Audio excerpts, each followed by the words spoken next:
Because historically, that is exactly I what can will start happen. talking about some fun little Delaware landmarks you gotta go see. I can start telling you about some things to go do. What are You those gotta go down to landmarks? Slaughter Beach. You gotta go see the horseshoe crabs. We love them. We love the horseshoe crabs. While you're down there, you gotta go to Brimminghorn Meadery.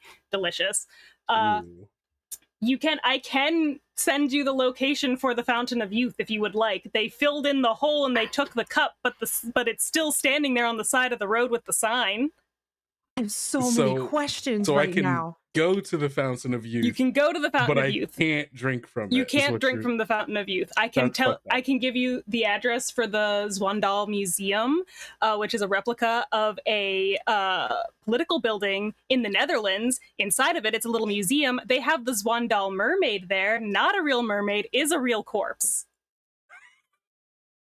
And we love that to the Zwandal mermaid. He belongs to the town. The town bought him collectively. They love him. They just want a little guy. They love him. The town collectively bought the corpse of a person and then called them a mermaid. It's not a person. It's a monkey. The Zwandal mermaid is the front half of a monkey and a fish. And it's taxidermied, and it's on the second floor of this museum. And you can go see him. Love a little guy, yeah. Just love a little guy. The first date, everybody. State of discomfort is more like it. Am I right? It takes a lot to make me uncomfortable, actually. Well, did that do it? No. Okay. There we go. Work at it. Okay. Sorry. There we go. It means you're worse than the monkey tied to the fish. Right, I am actually very intrigued and want to know more now. I know, right? Right. What's hilarious about that is that a monkfish is literally a thing. This is true. Do they look like monkeys? Hold on, I'll send you. No, I have a picture of him. Hold on. You have a. You want to see a picture of this guy? I would love to see a real life mermaid. I'll put it. That would be great. Does this game have a chat yet? Can this be the first thing that goes in there? Oh shit! No, I didn't make us a channel in the Discord. I gotta just drop this creature in there. This is a monster of the week game. This is where he needs to go. I need somewhere to put this. All right. It doesn't have an emoji yet, but it's been made. There he is. Look at him. Oh my god. They keep him behind 2 sets of glass. That's upsetting. No. He's behind 2 sets of glass. In case he escapes. They know to keep me safe from that. It's gotta be cursed. It has to be. Yes, he's in Lewis. If you touch him, you in 1985, the citizens banded together and bought him for $250 because nobody wanted to let him go. I mean, he has the look of a man for whom the horrors persist, but so does he. Yeah, well, ain't that a mood? But also terrified? Don't like it. Yeah. His face looks like someone someone surprised him right before, right? It was his birthday. He walked into the door like, surprise! He's like, oh, my favorite people! And then they killed him and turned him into a mermaid. That's really sad. Oh my god. That sounds a lot like one of our Sayer House 6 birthday parties that we had, if I'm being honest. So Is this in the house? Can this little guy be in the house now? I feel like this would fit in that house. No. This is why we'll see what happens. We'll see what happens. That he might be in the house. Alex, do you have your lady friend on hand? She also might be in the house. Mm-hmm. She's with me. She's here. Good. She's here. Still doesn't have a name. Because I'm a monster. But we're working on it. She needs a name. Yeah. Otherwise, I think she's going to get angrier and angrier. Yeah. Wow. She's going to get angrier and angrier. And I don't want to be cursed for doing, stupid white people shit, which is to say buying a haunted object on the internet. So. Nope. Okay. It's okay, just because I've done it already, I want to mitigate the curse as much as possible. Half curse is treat. Yeah. Right. Of course. Wow. With that flawless transition, I guess we go ahead and get into our game. Hello, everyone. Welcome. If you haven't caught us before, we're live from the Apocalypse. We're a not-for-profit TTRPG studio that makes actual play content like streams and podcasts to raise money for nonprofits and aid organizations and other important causes like that. We're currently raising money for Medical Aid for Palestinians. Still, there is so much awful shit happening everywhere, but that's some of the awful shit still. And so we're still here raising money. We just ask that if you like what you see here, instead of doing the normal Twitch things of subscribing or giving us bits or interacting with like fake computer currency in any way, shape, or form, really, in any aspect of your life, just if you have some money to spare, if you could just donate it to Medical Aid for Palestinians, we would super appreciate it. Don't give it to us. We just play games on the internet. Give it to them. They will do good and important things with it. To that end, we have hidden the subscribe button. Can't get rid of it. Twitch doesn't let you turn it off, but we have replaced it with a donate button. If you click that, you can donate to Medical Aid for Palestinians. And an alert will play, you'll get thanked, all that good stuff. Yeah, that is what we ask of you to do. If you like, if you can spare anything, like I said, no expectation. Other than that, this is Sayer House 6. This is the Sayer House 6. This is a Monster of the Week mini-series that we are starting tonight about just a group of people. Just a regular group of and it could be any group of people. You'll learn more in due time. But we're using Monster of the Week by Evil Hat. It's a fun system. It's a very good system. They're pretty good company if you want to check them out. And yeah, with all that being said, I think we can probably go ahead and get into our introductions. We have some new faces on the channel tonight, but those who are not new know that we usually like to go in alphabetical order, just for simplicity's sake, which unfortunately means that when Alex plays a game on this channel, Alex is always going first. But Alex, if you want to tell us a little bit about you and who you are playing. Sure. Hi, I'm Alex. I use he, him pronouns, and tonight I'm going to be playing Jack O'Hare, who also uses he, him pronouns, uses the Gumshoe playbook. The co-founder of Jackrabbit Enterprises and Investigations. He had a tough time as a kid, but we all had a tough time as a kid. You know, every single human being, I think, had a tough time as a kid, and bad things happen to all of us. And sometimes you just got to shove it deep down. So that's what we do. Yeah. I don't have anything else to say right now. Okay. I am very curious what the enterprises are, because... Well, we enterprise and investigate. We are enterprising investigators. Okay, I see. Because you are the Gumshoe playbook, so like the investigations make sense. I'm curious what the enterprises are. So that's good. I mean, I think the enterprises was more when I had a partner before they died mysteriously and horribly. So I was more than the investigation side of things, and I just haven't changed the DBA yet. Understood. You lost the guy who made all the merch. Right. Yeah. Correct. I mean, we have a cute little logo, and we have little jackrabbits that we contribute to everyone who completes an investigation with us. At least we used to. I don't like have a little those rabbit's anymore. foot that you give out? No, like a full rabbit. Oh, like a... You give rabbits to people? Like stuffed rabbits. And they're not sewn to fish or anything, so it's fine. Are you taxiderming the rabbit? No! They're stuffed animals. They're stuffed animals. They are stuffed animals, not animals that have been stuffed. It's very different. Got it. True. Good. English language. Okay, yeah. I mean, branding. Sure. Just clarifying, you know. Branding is important. Julia. Really? Yeah. Yeah. Wait. No, wouldn't it be Jen? It'd be Jen. Oh, I did put Jen last because he always Youngles. puts me last. Yeah.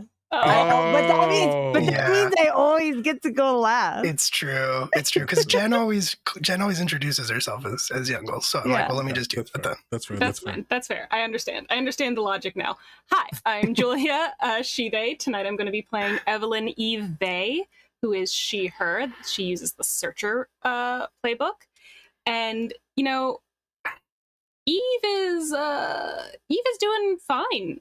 She did all right in her youth. She survived, and now she is the vague concept of a person, and she's just doing stuff with architecture and historic preservation and having like a normal one, just a normal one. Just a normal one. Just a normal one.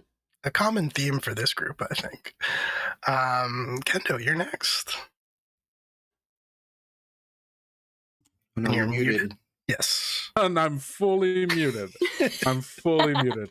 Hi, everybody. My name is Kendrick or Kendo, whichever you prefer. I use any and all pronouns. And today, I'm playing Damon Moon, one of two siblings. Who knows who my other sibling could be? Damon Moon uses he, they pronouns and is the professional playbook working for a wonderful little organization called Abacus. And you know what? Hey, we're here to solve all your problems, both big and small, cosmic and mundane.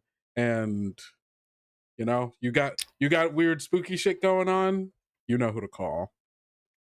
Us. You call us Abacus. And other than that, I'm super normal. I had a very normal childhood, I think. Mm-hmm. Some of this is starting to sound kind of familiar, but that's probably just the like. We all just had very normal childhoods, I think. Yeah. Independent of each other, probably. Independent, very normal lives and childhoods. 100%. Val. Do I go next, or does Youngles? Why before V? I'm sorry, I'm just stuck on alphabet. Anyway, it is. Anyway, hi, I'm Val. I will be playing Nayeli Doe, but don't call them Doe. They'll be sad and mad, and they might be a little angry goth, half vampire at you. Totally fine. Nothing bad will happen to you, probably. Anyway, I'll be playing the monstrous, and Nayeli's pronouns are they, them, and mine are she, they. I remember that. I genuinely panicked at first. I was like, "What? V comes before Y." V comes before Y. I was like, "Hold on, I don't remember the alphabet." Goodbye, farewell, friend. You got me. Definitely panicked, but yeah. Speaking of, oh, is it my turn now? Yeah, jungles. Jungles. Love jungles. My favorite biome. Hi, I'm Youngles, so that I can go last.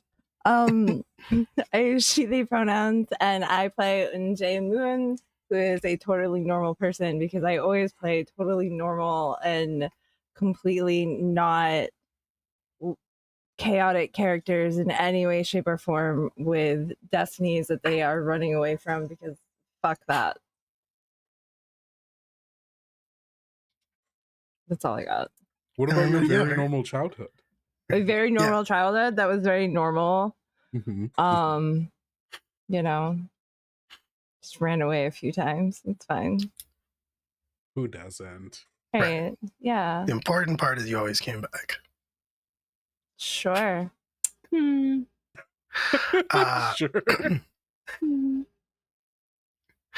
And hello. Hi, my name is Will. I will be your storyteller this evening. I will be playing everyone else. And everyone else also had a very normal childhood in this game. That's the theme. In case you didn't know. That's the tagline. This is an alternate universe Totally where everyone normal had a very childhood. normal That is, childhood. I don't know if that's a totally normal childhood. I don't know if it's a better or worse tagline than "You can never go home, but you can go house." You can never go home, but you can go house. I love that great. so much. It's pretty good. All right. We're going to go ahead and begin our game. Normally, a lot of our games here now, I start with a little bit of description, setting the scene on my part. But in this case, I'm going to keep kind of roughly the same order. I'm going to ask Jack O'Hare where in your life would you be where you would have access to a computer? Well, certainly not at the offices of Jackrabbit Enterprises and Investigations. We can't afford one of those. So I think Jack is at the library. And that makes a lot of sense, yeah.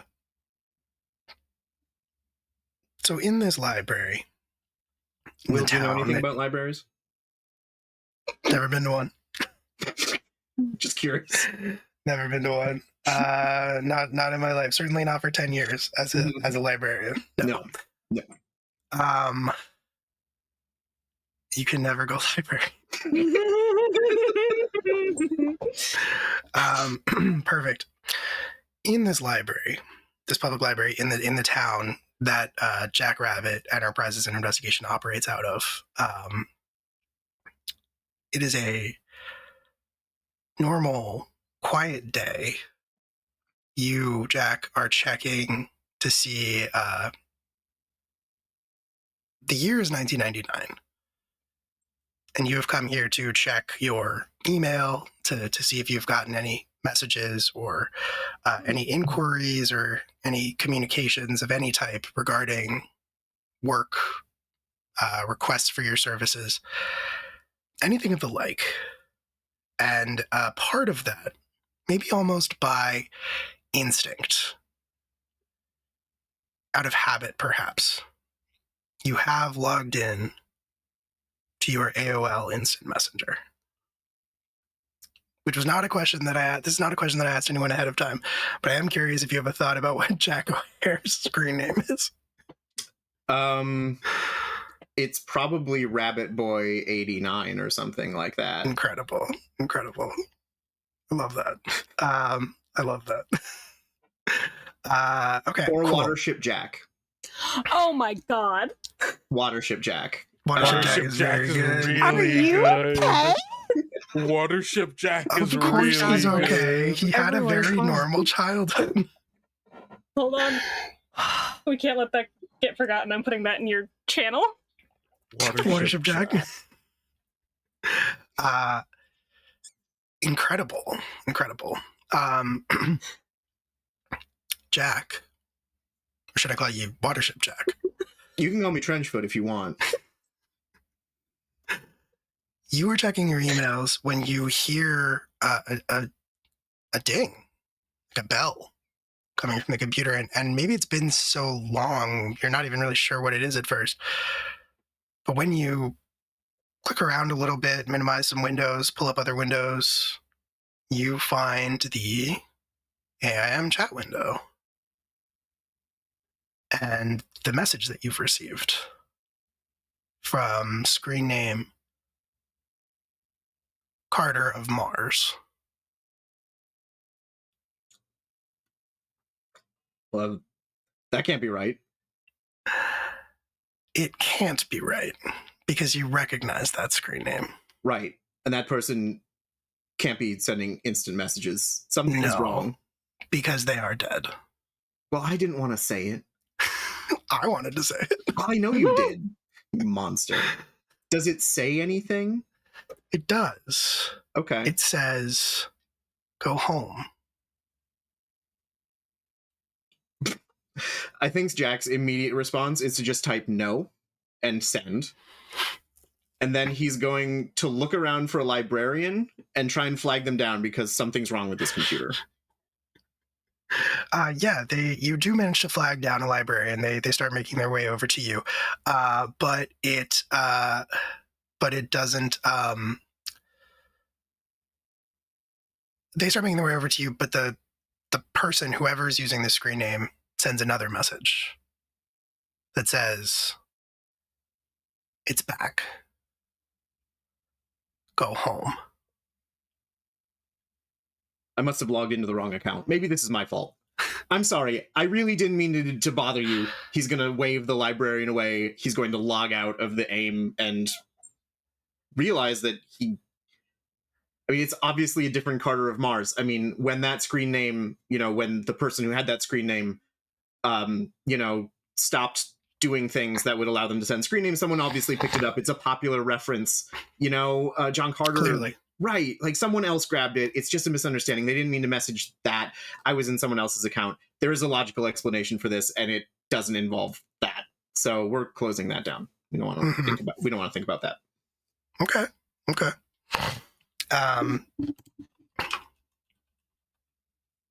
Amazing. We kind of like zoom in on your chat window as you start to close it. We sort of zoom in and we sort of zoom in on the window. Sorry, I full transparency. I was frantically Googling to see if I could make the Carter of Mars reference, and I can. You totally can. They were published in 1940. Like the 30s. Yes, absolutely, yeah. I can. So I just the pedant in me was like, oh fuck, and I wasn't going to be able to focus on anything else until I checked that. So I did. We're good. We zoom in on the AIM chat window as you like frantically start to close it and minimize it. Maybe you clicked the wrong button. Jack O'Hare is gone, but the window pops back up. And it says, it's back. Go home. We zoom in really close to where all the text starts to get really pixely on this old computer screen. And when we start to zoom back out, where would Eve be using a computer?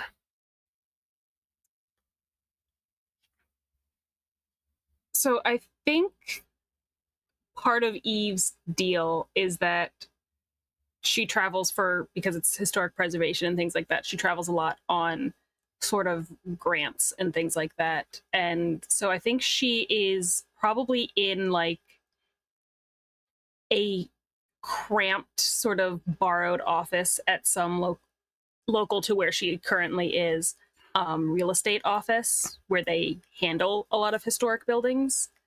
And she's kind of been contractually brought in to look at the house and see what needs to be done, what can be done within the historic preservation status. And so I think she's using a computer in like a little back office somewhere. It's not hers. It's very impersonal. And you definitely did not sign in to your instant messenger. It's not even installed on this computer. But you still hear the chime. And you still see the message that pops up. Do you know what Eve's screen name might be? No, that I'm going to have to think about. I was thinking about other things related to Eve today. That's so fair. I did spring the screen name question. I will totally have one fine. Eventually, but right now, okay. No. All right. It's definitely going to be relevant. This is not the only time AOL Instant Messenger is going to come up in this. Yeah, so you are... you see the window pop up. The message, Carter of Mars. It says, go home.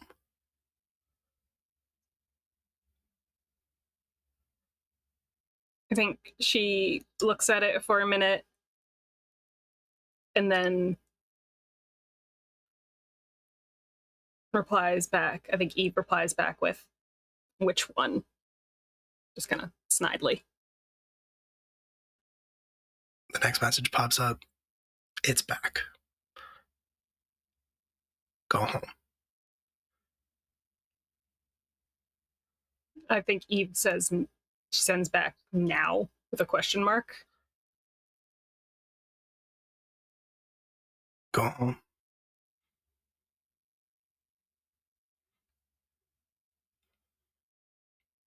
I think Eve gets up because Eve's got to go quit. All right.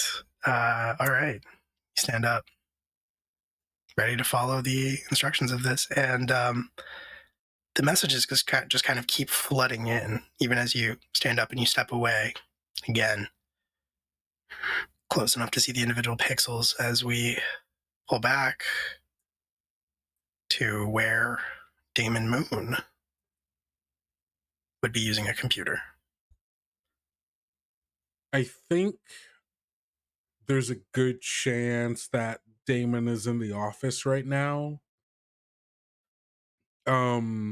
Each of us has our own like little, like, I feel like when at work, it's very like there are cubicles where they're doing the work. And so I think I'm probably filling out a report of whatever my last assignment was. It feels, in my head, it feels very liminal space, very like Severance, but like unironic. Yes. Yeah, for sure. And yeah, I mean, this is a work machine, so you probably don't even have the instant messenger service installed on here either, but that doesn't stop the message from popping up and you see the screen name. I'm gonna keep asking the question. You could say no if you want to, but I'm curious if you have an idea of what Damon's screen name might be. I think it's Prey, the number 4, Demon. You're muted, Jen. I think, you unmuted your microphone. Yeah. P-R-E-Y or P-R-A-Y? Or P-R-3-Y? Oh, that's so... shit. Oh, yeah. shit. Yeah. You gotta put it in your channel so we know. Yeah, hold on. I think it's going to be PR3Y. Yeah, it is. The number 4, DM0N. Oh, wow. Flawless. Thank you. Flawless. Incredible. Perfect. And Carter of Mars sends you a message that says, go home. I feel like Damon's, like, the immediate thought would be like, wait, why is there like an instant messenger thing popping up right now, right? And I would like see and recognize this name, and like I think there's just like a pause for a moment, the like just the shock of like seeing, you know, the name of this person that should not be able to send me a message.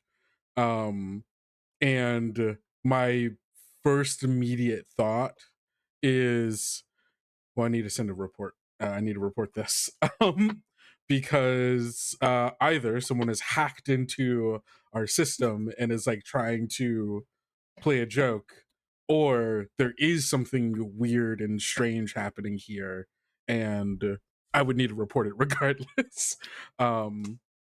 So I think I was going to say I was going to start a screen recording, but I doubt that that technology does not exist in the 90s. So yeah, I guess I would open up a separate, like, an email to like just send to whoever I would send, you know, this kind of thing to, and then I will respond, who is this?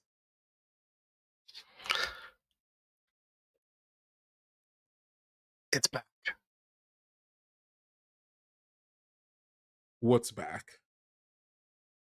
Go home. It's back.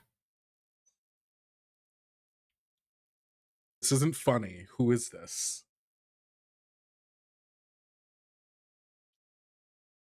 And I think it sits for a long time and then says, Carter.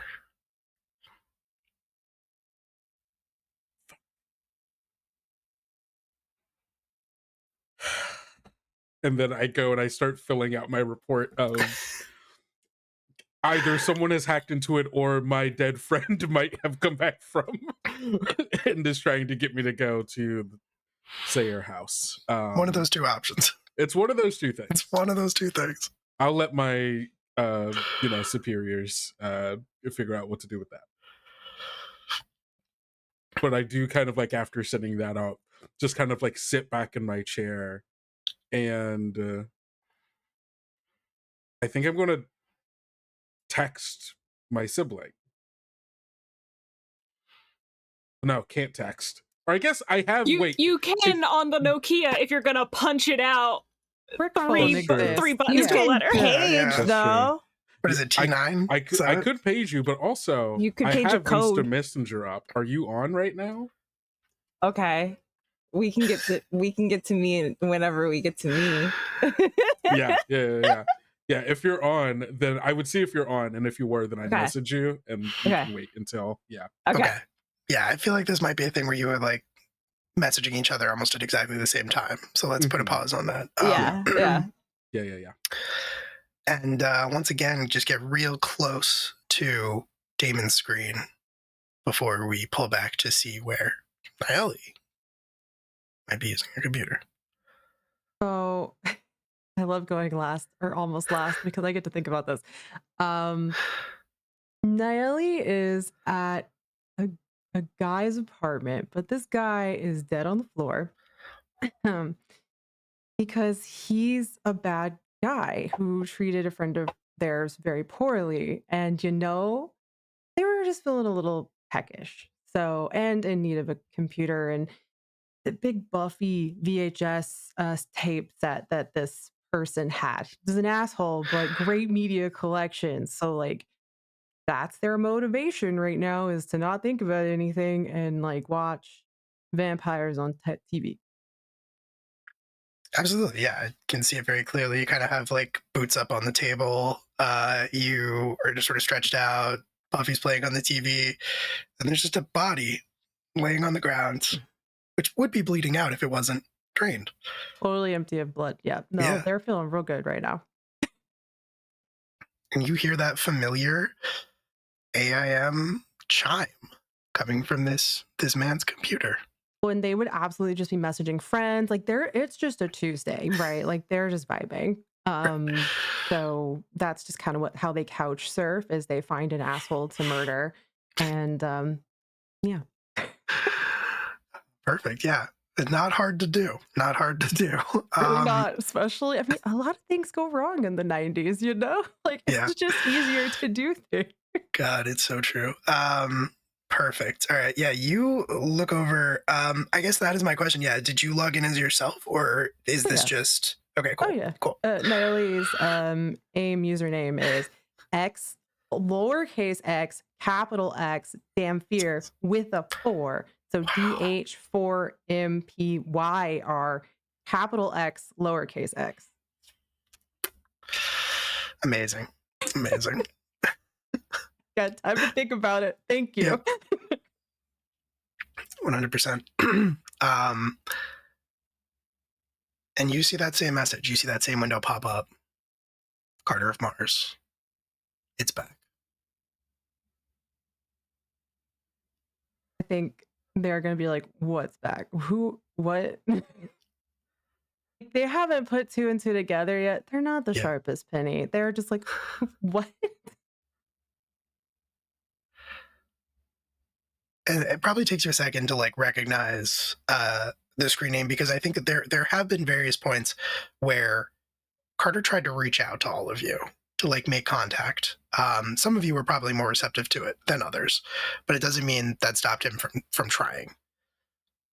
That is, until the institution. Nayeli might not know any of that. Probably not. But it's probably not the first time this particular name has messaged you. I think after a minute, they're like, oh shit.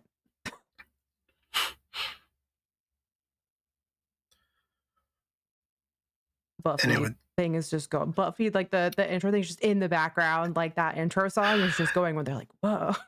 Mm-hmm. And if you don't reply, it just for a second later, it says, go home. I think they're going to reply, what home? It's back.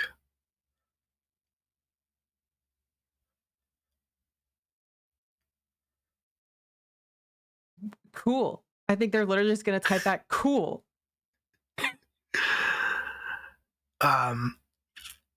And then I think the messages are just going to start coming like so fast, like just one after another, just like popping up, chiming up, go home, go home. I think there are multiple windows that are popping up from the same screen name, which shouldn't even be possible. And they're just sort of like, the chimes are like so close together that they're blending together into one long sound, and then just like the screen goes black. Can Nayeli actually just like claw the monitor, just like and just like claw it? Like, it's not theirs. Whatever. Right. Like, that's too much sensory information. It's got to go. Absolutely. Functioning person. Nayeli. Yeah, you. As this cacophony and this noise continues, you just sort of instinctively put your hand through the screen of the computer, and it stops. Are you staying in the apartment? They barely remember who this dude is, much less where this is. So no, I think they're gonna leave, and just, Buffy is still just gonna be playing. Mm-hmm, like, they absolutely. don't touch it. It's just gonna be going. And I think they're gonna call Eve. Okay, perfect. And we'll get to that.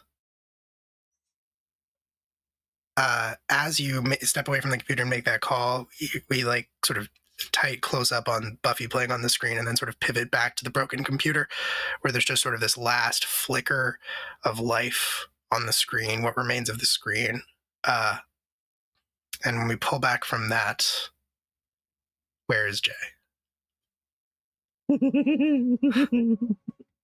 Okay, so I don't think any 90s like esque vibe is complete without somebody at a subway station jacked on their laptop into a payphone. Okay. Yeah, I feel the vibe. So Jay is at a subway station, I imagine, train station, whatever flavor, and at a payphone with their very expensive laptop that they definitely hacked and stole money to get. And it does not have their main AIM account on, obviously, because that would be dumb. But I imagine the messages are coming through anyway. Mm-hmm. Absolutely, they are. Yeah. I was gonna say you might be the only one who's actually signed into your IAM account, but maybe not. I mean, if you stole it, if you're trying to stay off the grid while you're jacked in, then yeah, maybe not. But it doesn't stop the window from appearing. It doesn't stop Carter of Mars from texting you, messaging you.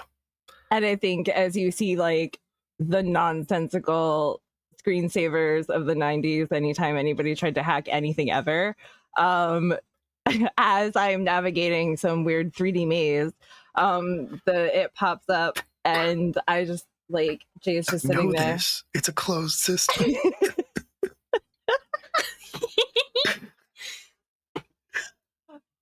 Jay just starts like, oh shit, and is like starts just like hitting hack the planet, exactly, starts like hitting buttons really loudly so that it's like very like keyboard loud, and is like put like as many keys as possible that don't make any sense, and is trying to close it, and then just like unplugs from the phone line. But I imagine, if it's okay with you, that it would just keep popping back up. And so then Jay would eventually be you don't even know what it says. No, because I'm just trying to close it. Absolutely. Yeah, absolutely. You're trying to close it. And as you were doing so, you can't help but get a glimpse.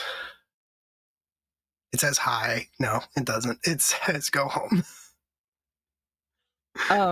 And for the record, Unjae's screen name, her real screen name, is just Moon Unjae, because at the time nobody knows what that means. With my birth year at the end.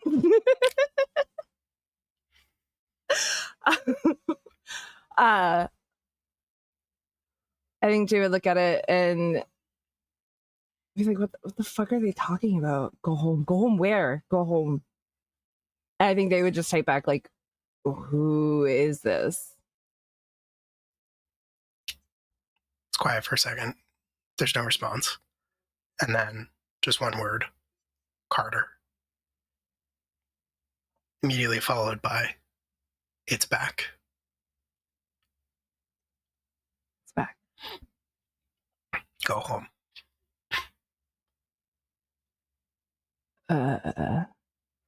Okay.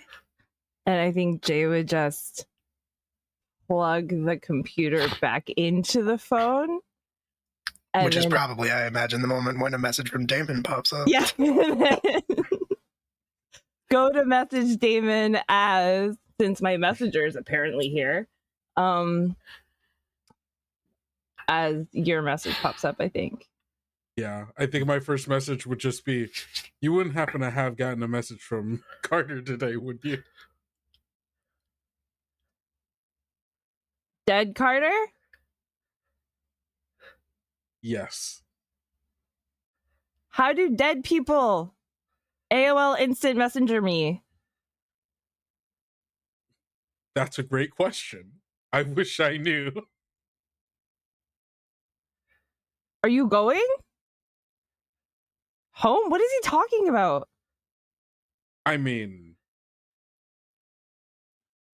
you know. Home, all caps. There's nothing to go back to. What am I going to do? Stare at the plot of land?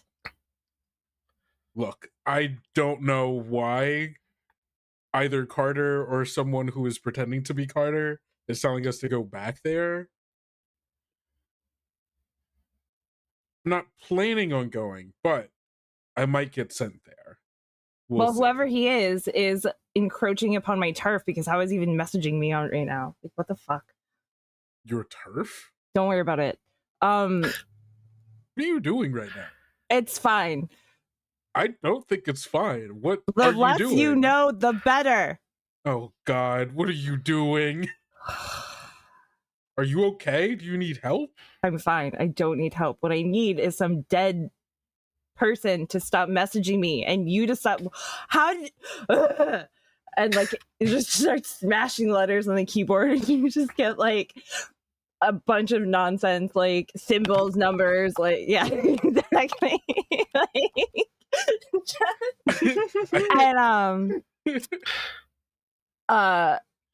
And then I imagine, since I'm making a lot of noise and not being very discreet anymore, security has now noticed that I'm jacked into the phone line. And potentially I now have to go. So I will just... Yeah, I think there's like a couple men in security uniforms that are like pointing at you and starting to move towards you. Okay, and then I would just be like, gotta go. I'll meet you there. I guess we're gonna go stare at some land together. You're going? I will just shut my laptop and fail. Amazing.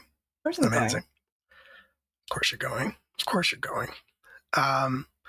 Eve, right as you step outside of the office that you've been working out of, your phone rings. And I don't know what Nayeli would be under in your phone, but so I think for sure it is one of those Nokia bricks. Oh, absolutely, yes. It is a Nokia brick, and I don't think Eve had the patience to like sit there and type out everyone's name. So I think what it is just their initials. So it's just an ND on it. Mm-hmm. Just it's everyone's in her phone is just their initials, and so when she sees that come up, she just answers it real quick, and she's like, "Hi, anything interesting happened today?" I think Nellie's gonna be like, "Did you get a message from our dead sibling?" Well, sibling, you know.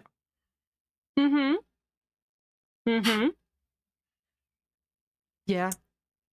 Weird timing. Weird. So what do you plan on doing about that? I mean, I'm gonna go. Right. That's definitely the first impulse I had. I mean, to be quite fair to me, this is like all I do is I go to haunted houses. So okay, you got me there. That was a little obvious.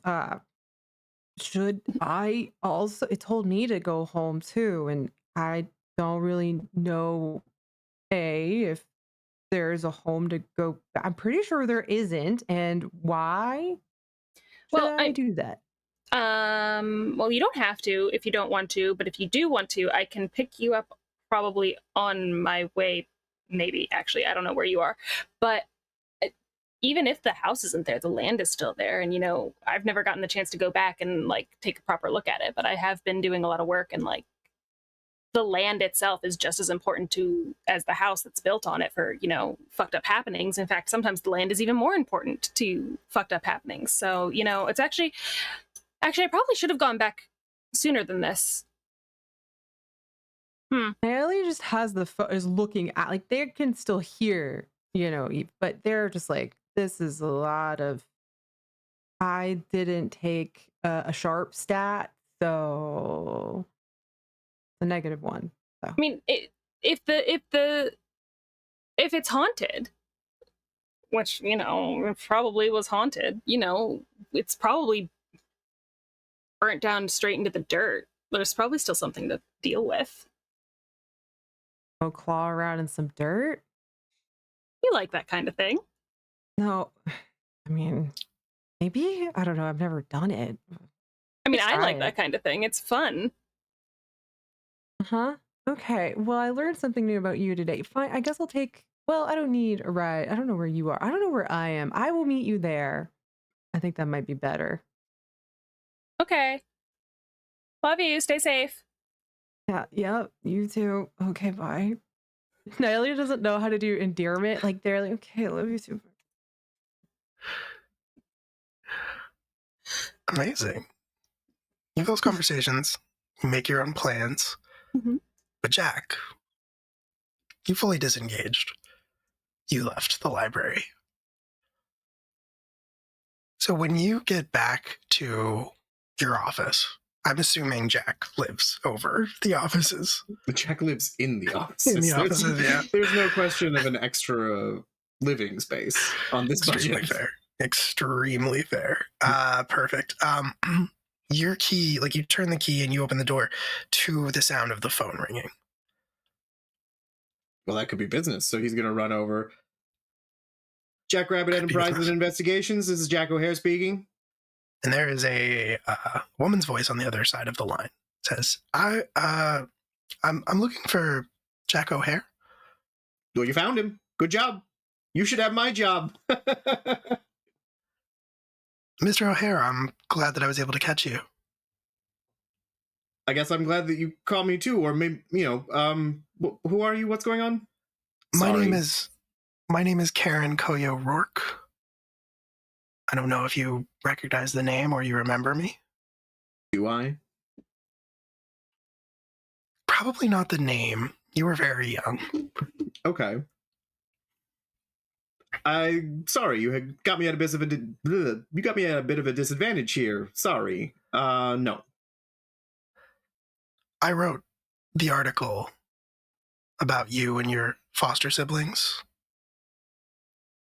I think his eyes get a little distant.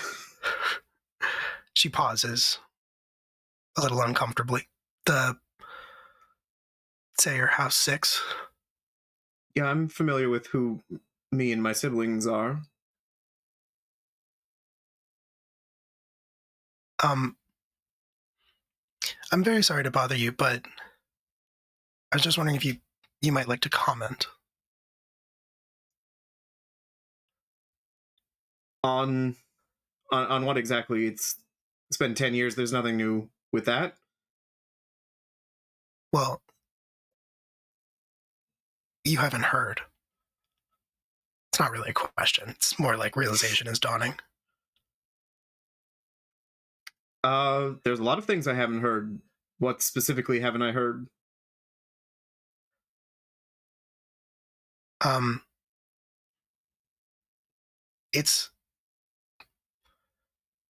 It's there. What? Well, the house. He hangs up. Because I think there's an immediate, like, one, that can't be possible. Two, if the house is back, that just means some contractor rebuilt it in a very sick joke. In very poor taste. I don't want anything to do with that. And he will sit down and just, like, his desk is a mess. And he does that thing where he's moving papers around, trying to clean. And I think his head is slowly getting into that point where he needs to know that it's a joke, or he needs to know that it is some sort of sick prank.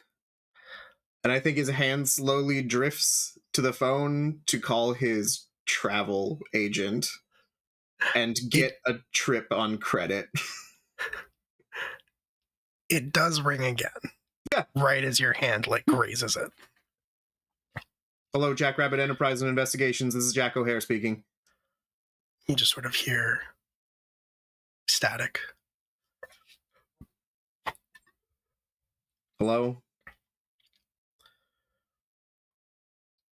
And then you hear a vaguely familiar sounding voice that says, Jack.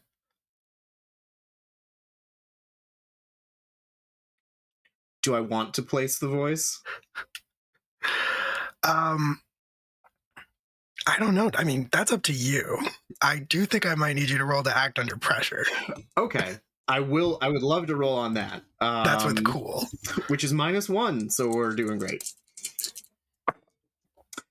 That's an 11, though. -1 is 10. It's 10. First roll of the game. You do keep your cool. You do keep your cool, which I feel like does mean that you recognize it. It does mean that you recognize the voice. It sounds different, obviously. It sounds a little bit more distorted. I don't know when the last time you would have spoken to Carter is, but I feel like you're the one that's in the phone book. So you might have gotten some phone calls from the institution. I feel like we definitely got you are receiving a call from an inmate at whatever institution for the, whatever. Yep. So you're not dead?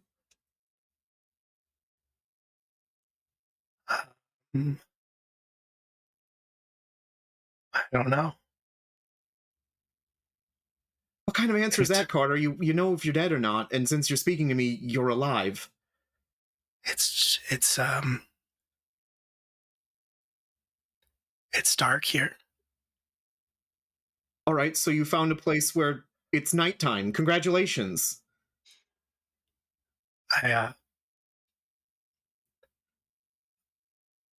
Jack, I don't think I'm alone.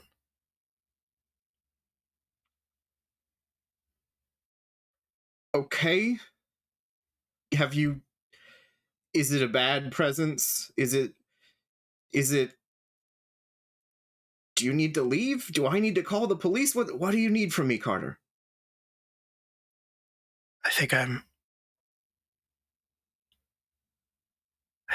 dead. And I don't know where I am.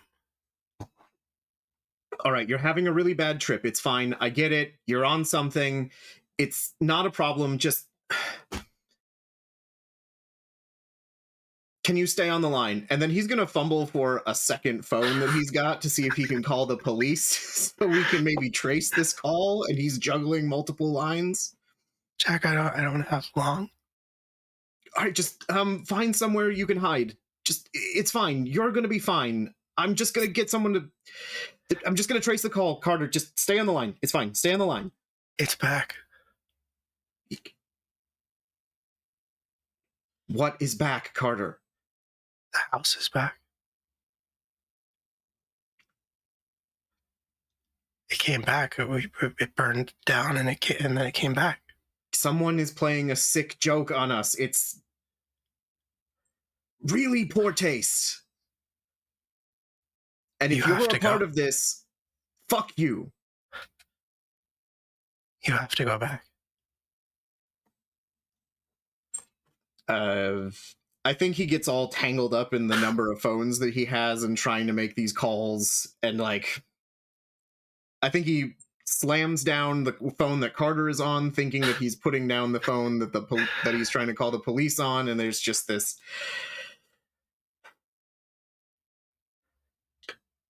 I'm going to go figure out who is trying. Okay, yeah, no, I need to go. And he's going to pull out the world's oldest, tiniest, most beat up valise and put in his one suit and go find a bus. Perfect.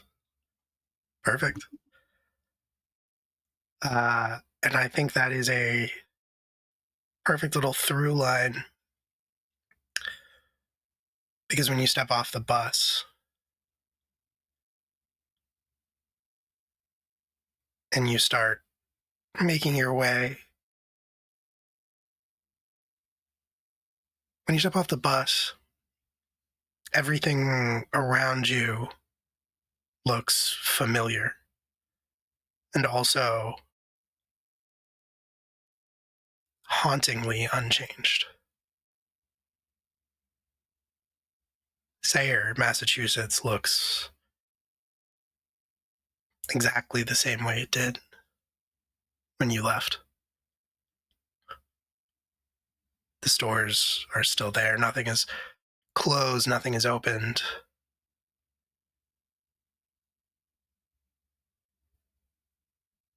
Maybe there's something comforting in that to Jack. It's a creature of habit. But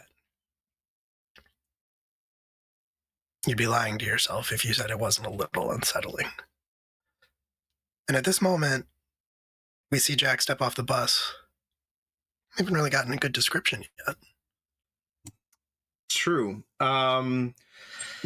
So Jack, when he steps off the bus, is an unmade bed, is the best description I had for him. He's got like this sort of olive-colored button-down, tucked half into a pair of rumpled khakis. He's wearing a like deep purple tie, but he's tied it so quickly and poorly that it's actually inside out. Like the back of the tie with the label is in the front. He's got a beat up old almost tweed jacket, the kind you wear to look respectable in the 90s, even though it doesn't fit him well. He's not tall. He's a little paunchy at this point, even though he's active and out and about, but he lives on bendo sticks and caffeine, and that's it. So he's a little pasty, a little underslept, rumpled. That's the man.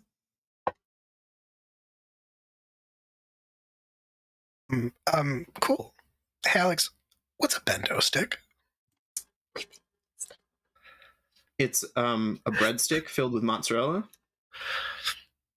Like one might find in an elementary school cafeteria. Yeah. What's the problem?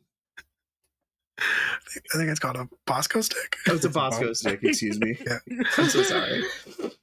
I associate the Bosco stick with kendo, and we made a brain. Correct. We made a brain. Made a brain. Breadstick. Yep, that's what happened. Or if I ever get into breadstick making, I have a my brain favorite name. horror movie from the 40s. They made a brain. It wasn't a good brain, to be fair. Incredible. And that's Jack O'Hare. Yes. Once again on the streets of Sayre. You heading for the house? You could get there on foot. It's not a big town, but you could also take a cab. I can't afford a cab. So you're walking it? Yeah. Perfect. And I have a feeling that I know about pretty much everybody else. But I am curious, Jay, did you also take the bus into Sayre? Or did you arrive by other means? You are muted. Sorry, I think Jay would take the bus. Okay, cool. So then I think that's perfect Cash because only. cash only. That makes sense. Jack, you look across the bus station, and it takes you a second because it's probably been a very long time. But there is something about a person standing there that feels familiar somehow. You recognize something in their features. And, Jen, would you like to describe Jay? So I think you see somebody near a payphone with a laptop, kind of in a backpack. Their hair is kind of like up in half pigtails, but like in buns. And they're wearing a red, kind of a little bit oversized, very fake leather jacket, like pleather for miles, with just like a plain t-shirt underneath, and like a skirt that's probably one of those like A-line ones that like you can twirl in, and some leggings, and that are probably black and definitely have holes in them. And I'm dropping literally everything.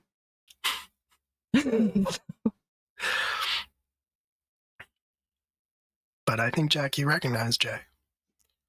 Takes you a second. Oh my god, Jay! And he's gonna like scurry over, get very close. It's been way too long. Why are you back here? This is amazing. And he's like looking at the leather jacket. He's like, this is beautiful. Where did you get this? And Jay like looks around.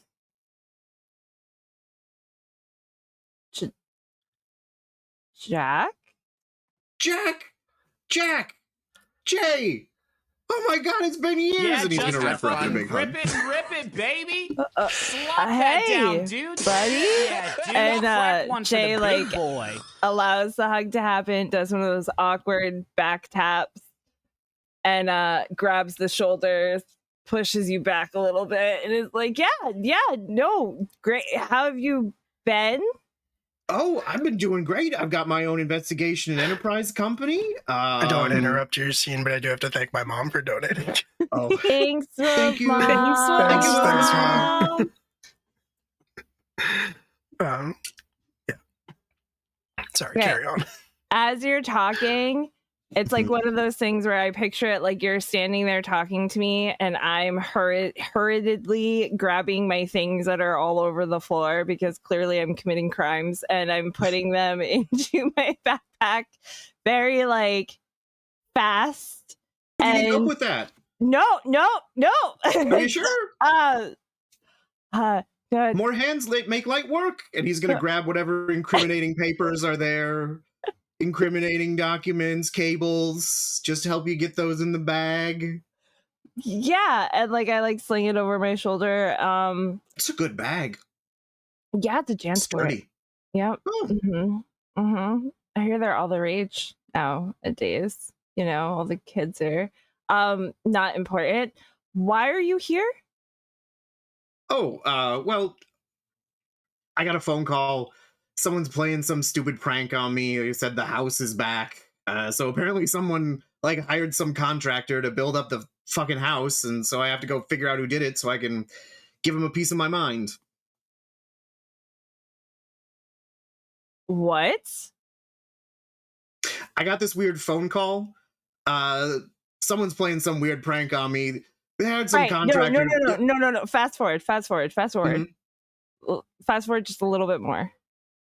The house. Someone rebuilt the house. Who the fuck rebuilt the house? I don't know. Some fucking asshole. Who called you? Do you remember that lady who did the interview with us? The one who called us to say how sick that lady, she called. I did. Well, there was an interview I was a part of? You were kind of tangentially involved. You know, they described you as brooding in the background. Did they use my name? Yes. Oh, motherfucker. Okay. This was 10 years ago, though, so... I don't remember anything that happened 10 years ago. I remember some things. I try not to remember. I also remember some things, I think. It feels like there are gaps. Look, all I know is you got a phone call for some random ass person from 10 years ago, and I got a message from our dead brother, so.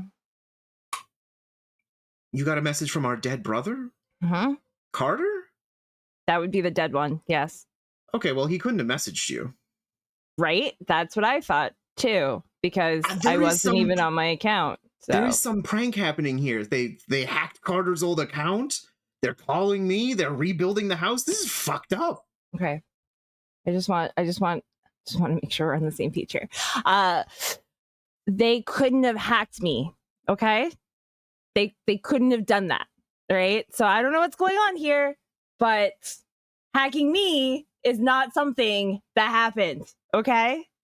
Got it? Got it. Got it. Maybe Understood. You, maybe everybody else, maybe Damon. Have you talked to everybody else? I've literally talked to no one.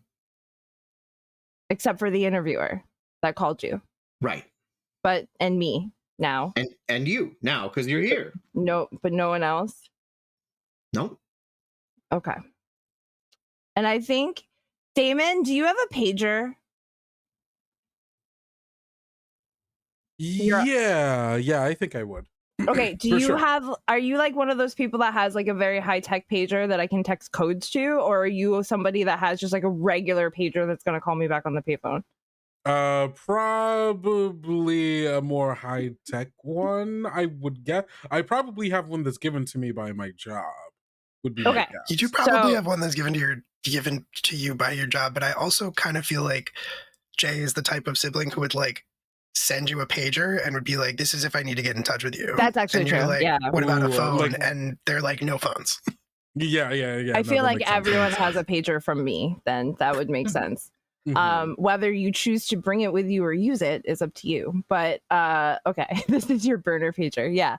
Okay. Mm-hmm. So then I would, now that all my stuff is in my bag and we're standing in front of a payphone, I would pick up the phone and I would dial Damon's pager number, and I would put in because I imagine that there is a code that I know, whether you know it or not is, I guess, irrelevant to me at this point. But I would put in a code letting you know that Jack is with me, whether you know what that means, because it's just a bunch of numbers. It's up to you.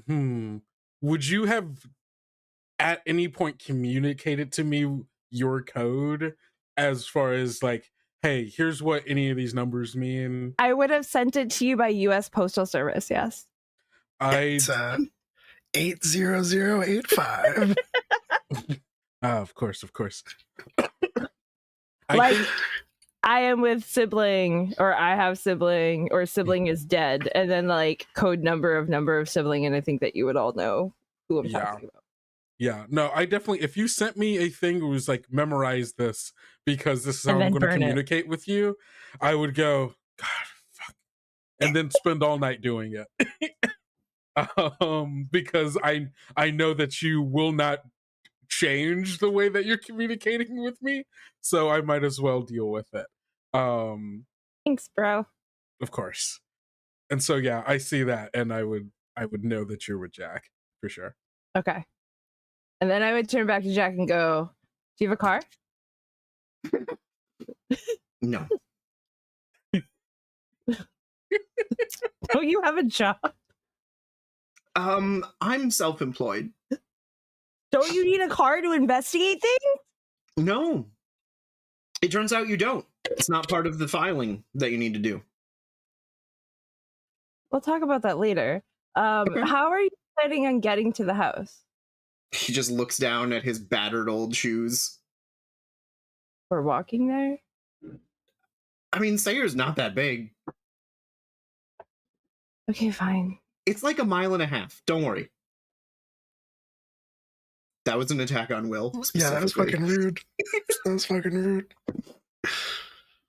It's like 1.5 miles. We'll be fine. All right. And I guess I would just follow Jack because I don't want to spend any money on a taxi. No. Can't even expense it. No one's hired me for this. I mean, if you're self-employed, can't you just hire yourself? I mean, I could, but who wants to deal with the audit? I'll hire you. Will you? Just don't ask me where the money's coming from and it'll be fine. I don't need to know where the money's coming from. Perfect. I know you're good for it. Yes, I am. And he will hold out his hand. Not right now. Not here. Oh, okay. $1? Yeah. Jack, we need to talk about your. You get the friends and family discount. No, Jack, no. And then I think that like Jay would just put her hand over your shoulder as we're walking, like, now let's talk about money mindset, okay? And like, right, Jack's getting a fucking TED talk from Jay about money as we walk down the sidewalk. That's true. This is a good point, though. That $1 in 1999. I mean, you can buy inflation. Yeah. You could buy like 10 tacos. That's true. Taco Bell. That's right. Amazing. Yeah. Is there a Taco Bell in Sayer? Yes, but it's the original design. Okay. Yeah. It's also 1999, so we don't have Baja Blast yet. You do not have Baja Blast. It's true. But we probably have a really shitty but good Chinese food place too, because it's a small town. So okay. Well, once we're all they probably still have the churros though. Ooh. I do think once we're all assembled, we will need to go to the old Chinese place and get a greasy meal, and it'll be delicious. Yes. But I will need someone to pay for me. Of course you will.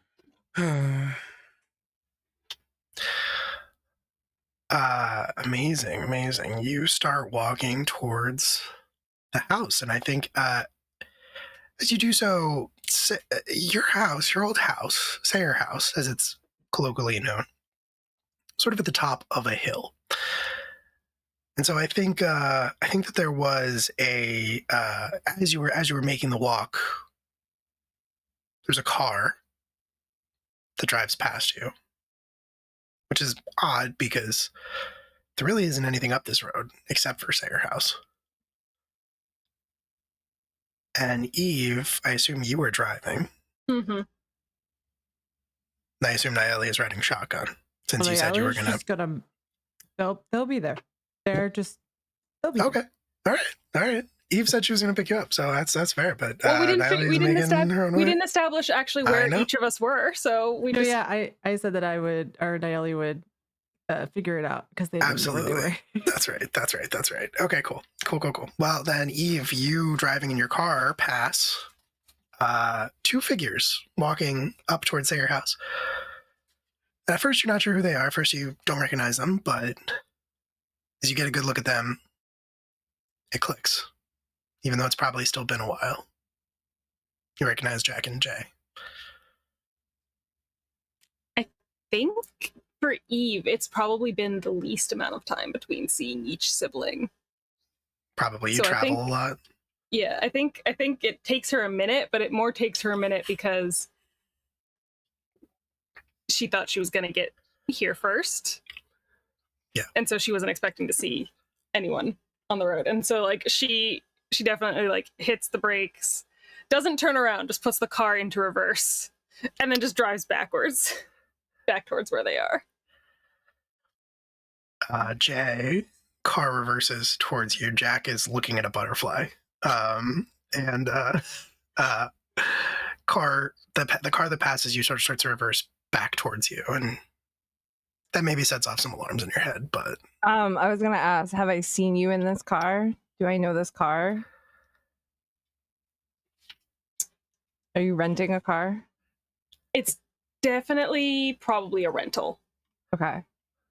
Then I would probably drag Jack with me to hide in the bushes that we're walking next to, or the city or whatever. You know what I mean? Just like pull him into like away from the road and just like crouch down and hide for a second. Right. You jump into the bushes. I definitely you saw see them you do jump into it. the bushes. Yeah. Yes, absolutely. So you could kind of just like roll the window down. Do you want to say something to them? I think Eve rolls the window down and she kind of like leans out like this for a minute, and she doesn't say anything right away. She just looks at the bush for a little while, and then she goes, "You know, that's how you got ticks." Oh my God, Eve, that was long grass. I don't know how many times we have to have this conversation. It was still in this town. I don't know why you would go into any kind of plant-based matter after that. Fine, you got me there. How are you? New car? Rental. Figures.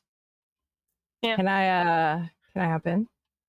No, I just drove backwards down the road just to fuck with you. Of course you could be in a mood. I don't know. Damon used to do that shit to me all the time. Well, that was your brother, and I'm not your brother. Thank God. All right. And I would just climb in. Well, then I'd have two brothers. I only want one. Thank you very much. One of you. Is there space in this car? Is there space in this car? Yes, it is a sedan. Okay. It is a sedan, so by the time we are all together, it will be a little bit of a tight fit, but... Okay. Second question, is Jack allowed in the car?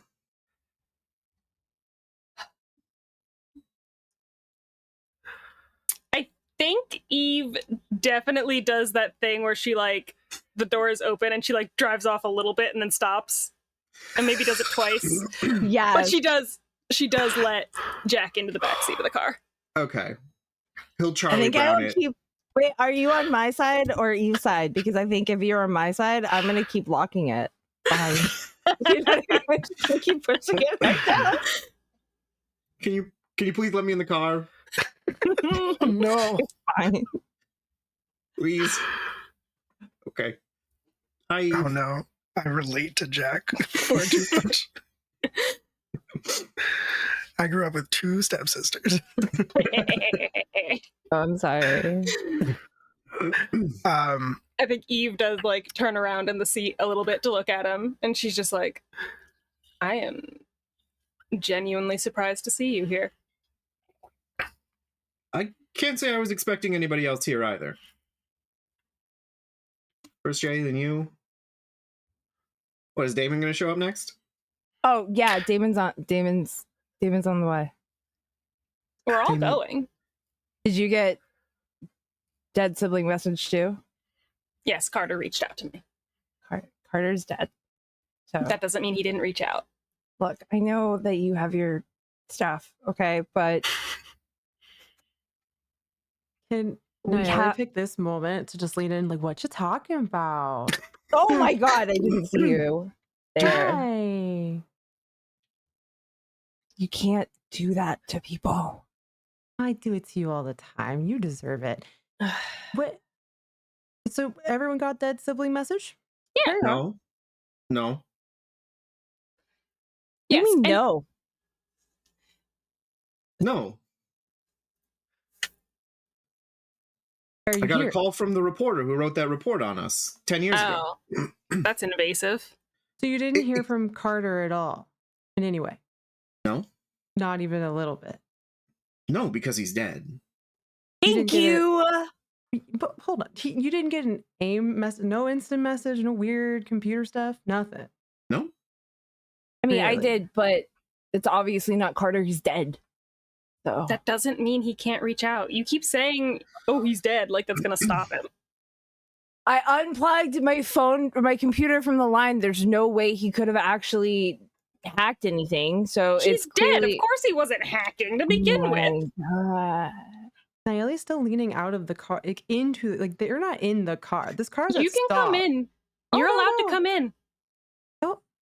You have to. Do I have to get your permission for that? Is that a thing? You've officially made Nayeli spiral over. Do vampires have to get permissions to go into? Do I need that? And they just kind of stop themselves and then they get in. It's a rental. Yeah. All right. Let's see if we can beat Damon there. If not, I'm gonna key his car.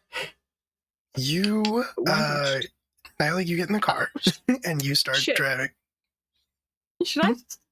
I just realized I didn't even say what Eve looks like. That's true. Yes, we have missed some descriptions. Could you describe Eve, please? Yeah. And then we'll do Nyla. Yeah. So Eve is if Eve was standing up, you would see that she's kind of an average height with a toned build. She's got ruddy copper hair that she mostly keeps off her face by her reading glasses, which she uses like pushed up like a headband most of the time. Freckled, green-eyed, slight gap in her teeth. She's got really neat, short trimmed nails that are always like clean and painted, which is in contrast with the fact that she looks like she has slept in this makeup for at least 2 days. And she very distinctly, she doesn't have any piercings, any metal like in or on her body, except for like one ring on her right hand. And around her neck, the siblings know that around her neck there is a hagstone hanging from a black cord. Baby. Good boy. And she's just, she's dressed down for this. She's got black jeans, black boots, black t-shirt, under just an open plaid button down, ready to go scrounge around in the dirt. She's ready. And that's Eve. And Nayeli. So Nayeli is very much in the goth slash new metal, like Slipknot's Wait and Bleed is probably playing on their Sony Walkman. Is that a thing in the 1989? Mm-hmm. Yeah, it very much is. Okay. Yep. Yes, that. But anyway, they have just a black shirt with a lot of chokers and necklaces and like a dangly earrings that just have like little bats. And which I couldn't find. I have a pair of those and I couldn't find them. But anyway, long, like super curly, kind of messy, chaotic hair, brown skin, brown eyes, but they're kind of in a certain light, a little bit, I don't know, just a little off, make you feel a little like a predatory, a little red kind of going on there. You like your cat and your thing on them. You're like, that's okay. I like that. Eye shine, yeah. Yeah. And they do have a little bit of a fangy, just a little bit. And it gets worse when they're mad. And they, of course, have immaculate claws. Right, but it's just one fang because half a vampire. You only get one. A little. Amazing. Your car advances, continues up the hill. And you all see that you are not the first to arrive at Sayer House. There is a vehicle already parked outside, and Kendo, I know that is often part of the professional playbook, so if you want to describe that, I assume it's from Abacus, but it's up to you. Oh yeah, no, absolutely. So you see a black 1986 Acura Integra, this this kind of like still kind of like still in that era where like cars have a still more like a slightly boxier shape than rounded curves. And the wait, do I want to go with the Acura Integra?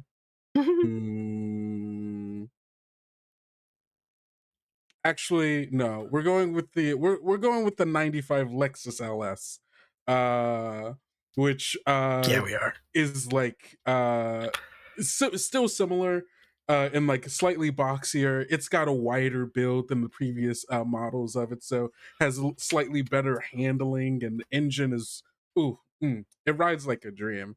And standing outside of it is this relatively like tall, I want to say around like 6'3", 6'4", I guess I guess technically Black Korean man. Yes. Yes. Standing there like just like I think notepad in hand, like just taking notes, like watch, like just looking at the property and like trying to take in every detail of it to see, is this exactly as they imagined it all those years ago, or has it changed in any way? And you hear the rumble of a car as it's approaching. The rest of you see, if I got one detail, if it's all right with you, Kendo, the license plate of this vehicle is ABCS 29. Love it.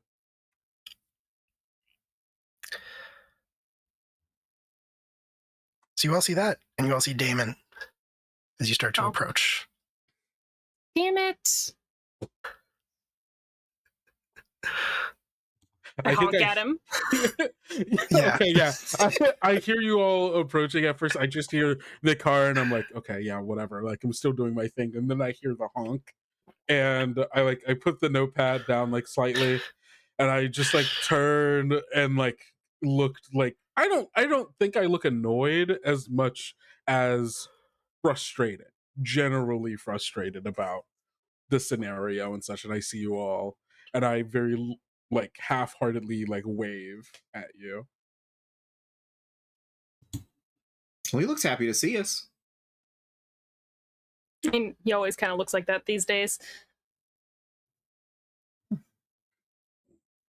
Oh, also, wait, I forgot to actually describe. I only described my height for Yes. some reason. I All only you described need. my height. Dating in the internet age has taught us anything. So That's all true. you need. So true. Damon definitely looks like a man who takes care of his uniform more than he does himself. He's wearing like classic like Men in Black like suit out here, but like face completely like unshaven, like sagging eyes, like looks like someone who is overworked, but despite that still shows up and does it as if nothing was wrong.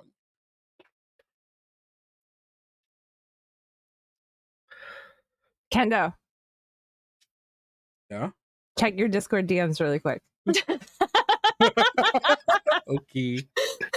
I just need to run something by you really fast. Oh yeah. Everybody absolutely. check Kendo's Discord DMs real quick. Yeah, absolutely. Everybody come out to my DMs. Is that okay though? Is that okay? Yeah. Okay. So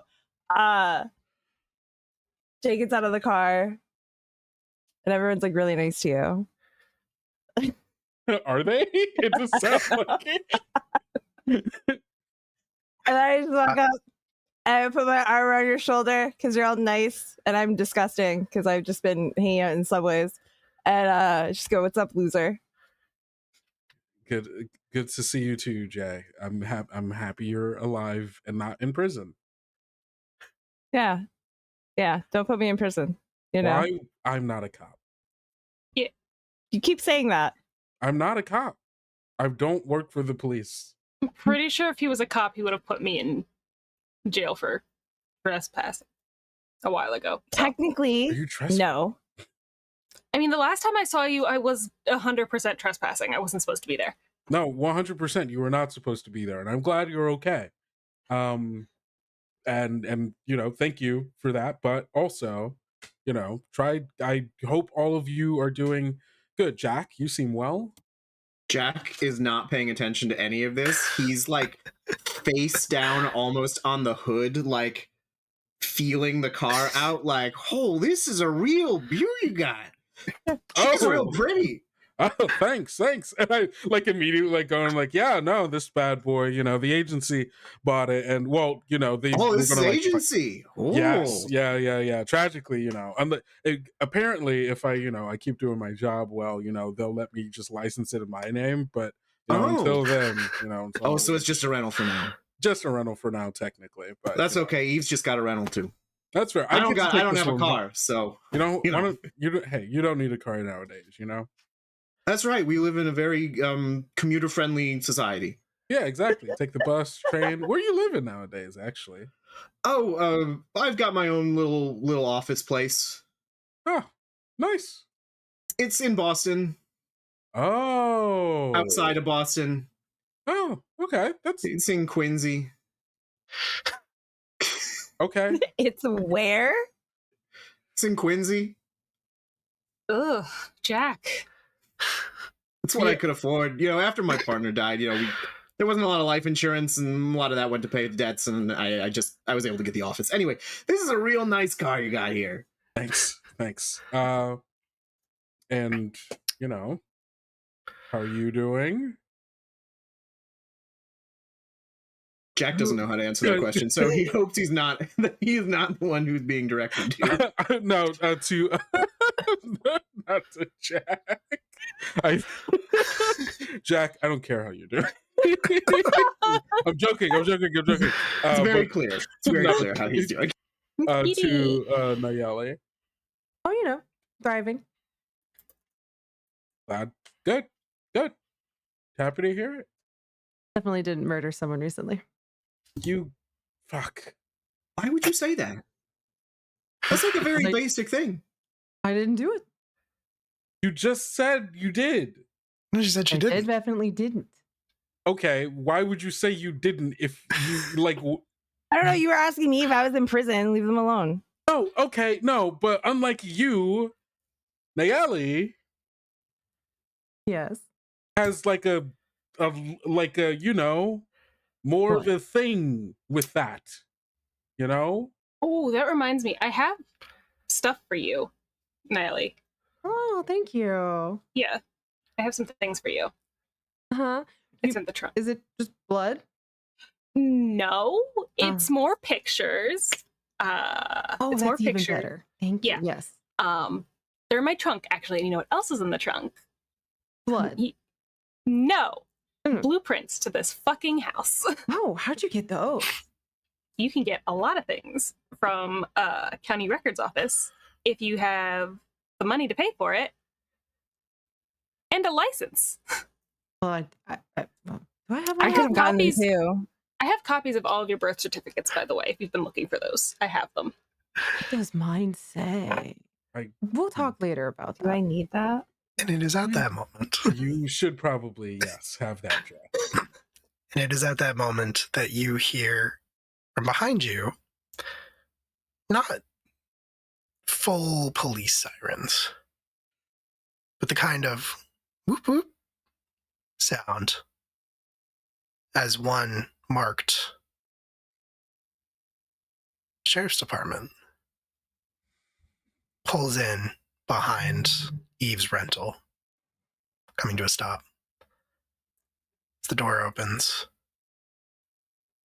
I think that's where we'll take a break. Be back in 10 minutes. Don't go away. Stick around. We'll see you real soon. His left leg, his front left leg, and nothing else. But it's a very clean front left leg. It's a very clean front left leg. He cleans nothing else. And he doesn't jump down from things properly. Double boys. You know how you're supposed to, cats are supposed to, Aww. jump and land? He just straight up just hurls himself off the top of wherever he is. It's your cousin Frodo. Look, it's Finn. That dog is dramatic. He's like, no. Apparently, when we were finishing our groom today, and my partner showed up early to pick him up, and the groomer was still finishing up and was trying to get a photo of him in his little tie, and he just simply refused. He was like, absolutely not. You've done enough to me. You do not have my likeness rights, so stop. I didn't say you could take my picture. Okay. Have you earned your treat? He's like, treat. Excuse me? Treat? Okay, we're going to put the boy to bed and give him his treat as he's earned by being so handsome and good. So we'll be right back. Okay. All right. Then we'll get back to the game. Get back to bullying each other affectionately. I think we're doing a Fine. really good job playing I think we're siblings, doing by the great, way. I feel like personally. this is Sibling working really energy. well. Is correct. This is how I talk to my sister and my half brother and my half sister. This is what we are like. I'm like quickly and rapidly taking notes as an only child. How do we just talk shit at each other? I think that's just the answer. We're just mean. I was going to say, Correct. as someone who has only ever had adopted siblings, step siblings, and half siblings, this is correct. All of this is correct. Good. Listen. We will talk mad shit at each other, but if anyone else thinks that they can get in on this, fucking go time. You'll bully my bullies? Yeah. Isn't that just also your siblings? Right. Yeah. No, my bullies will bully other bullies? Okay. Oh, we will fight over each other too. That does happen. Okay. Oh, yeah. There are lines, and if a sibling crosses the line, then it's like, okay, bitch. Anyone who tells you, you know what, never mind. I don't want to give away too many secrets. I am the oldest Too many of sibling four, secrets. so I have to be careful what I say on the internet. I was gonna say this VOD will go on YouTube, so remember, you are recorded. Never mind. All right. Well, when we left off here at Sayer House 6, you had heard the whoop whoop of a police vehicle parking behind you, and the door had opened. It said Sheriff's Department on the side, and somebody steps out. Someone in a full sheriff's uniform, wearing a sheriff's badge. So you know this is not a deputy. A man of, I would say about Damon's height, but obviously much older, and not necessarily in like peak physical shape, although also not unhealthy looking. Clean shaven, looks very sort of like business, looks very focused on business, kind of a grayed hair, cut very close, almost a military cut, but long enough that he could still sort of like sweep it to the side. Wearing aviators, and yeah, kind of like hitches his thumbs through his belt, and all right, Q, calm down. Hitches his thumb through his belt and kind of looks over at all of you. Says, excuse me, you mind if I ask you what you're doing there? I think I immediately like step out amongst my siblings and I try immediately to step behind you. Yeah. Naomi's just kind of like hissing. Low key, just like evening, officer.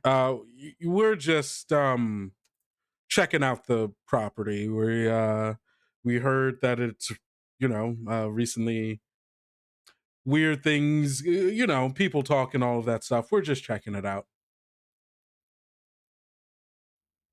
He looks at you and he listens to what you say, and then his eyes kind of scan over the five of you. And then they fall back on you as the one that like stepped forward to talk to him, and he like takes the aviators off. He doesn't put them away. He just sort of holds them in his hand.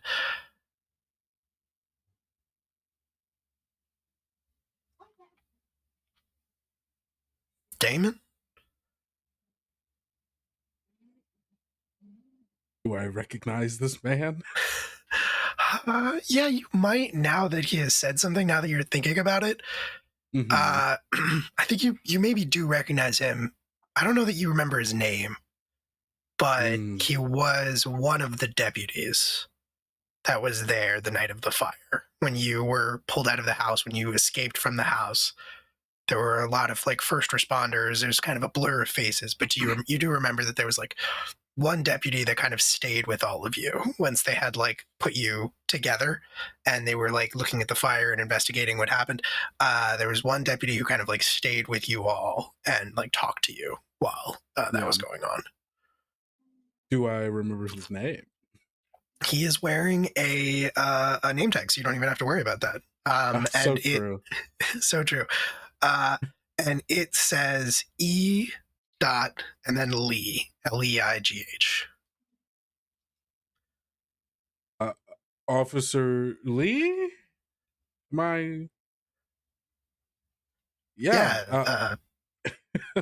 Surprised you for name tag.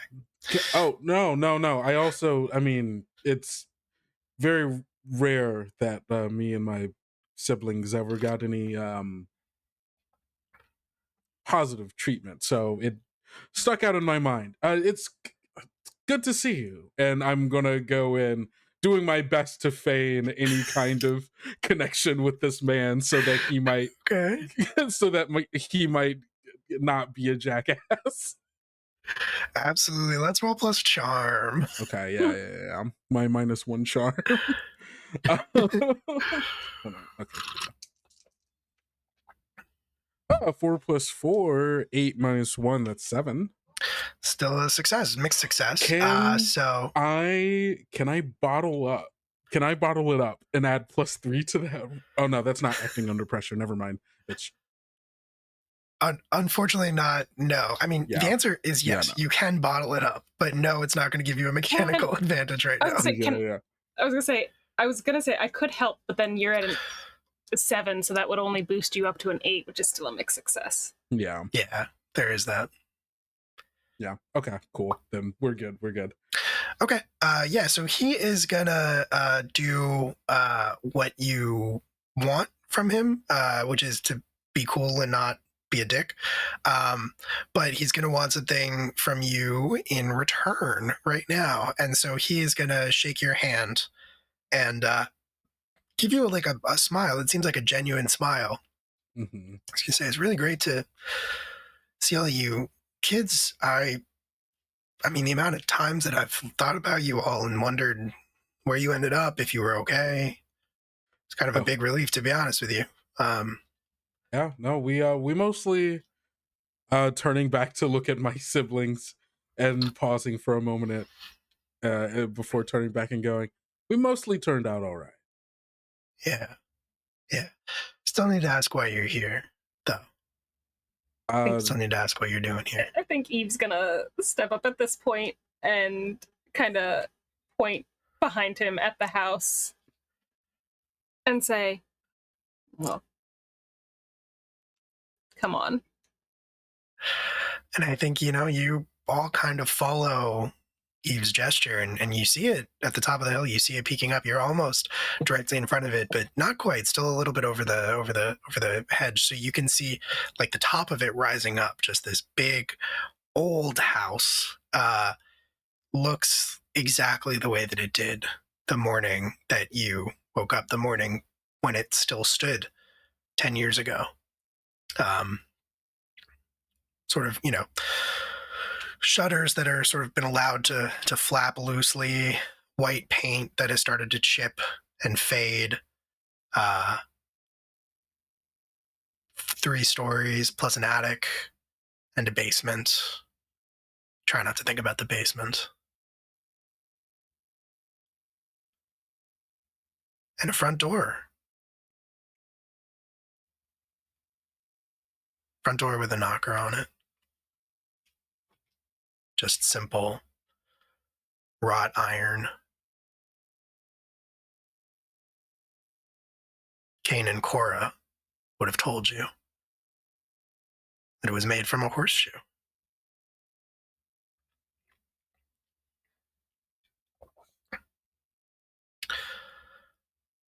And I think after gesturing at that and looking at the house, Eve looks back properly at the sheriff and she says, wouldn't you have come back too if you had heard?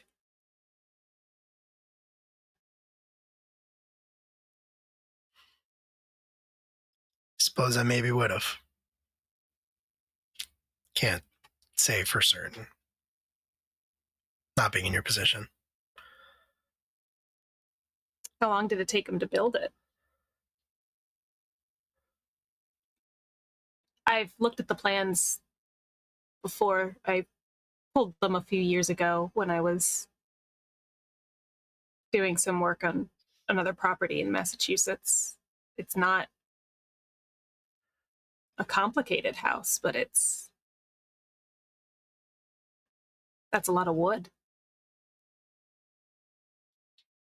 So how long did it take him?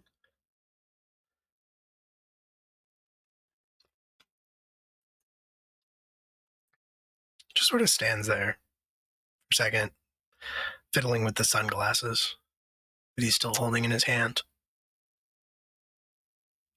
I do have, if it makes a difference, I do have the move Fellow Believer, which people understand. You have also known strangeness, and bystanders will talk to you about weird things.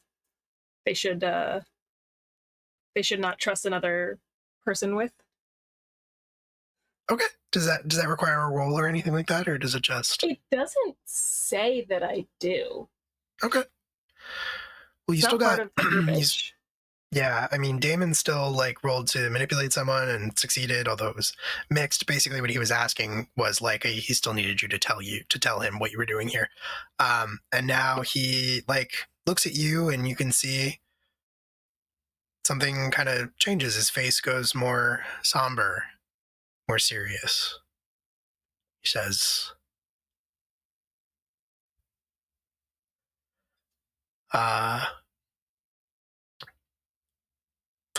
they didn't.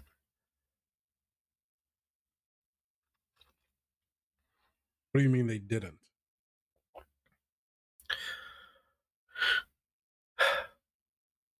I mean, no one built it. No one rebuilt Well, that's it. frankly impossible. Someone built it. It's right there.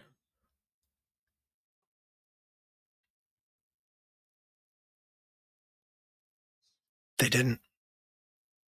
Just one morning we woke up and it was back. What morning? What day? Oh, you gotta be kidding What me. time? Pulls out the Would've notepad been- and like, Would have been about a week ago. 5 days.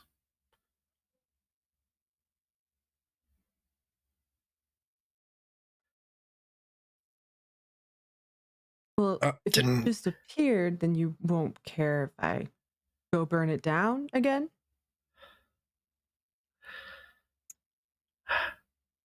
Look, I understand you've got complicated feelings about this place. I don't blame you by any means. I mean, what you kids went through. Can't let you just burn it down, though. Can't let you just start a fire and say her. But We could go in, right? Nobody owns it, right?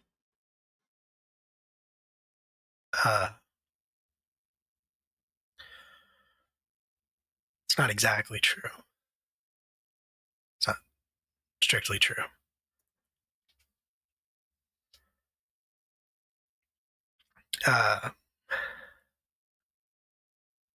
Look, do you want to maybe take this to the diner? Talk about this over a cup of coffee I'm buying.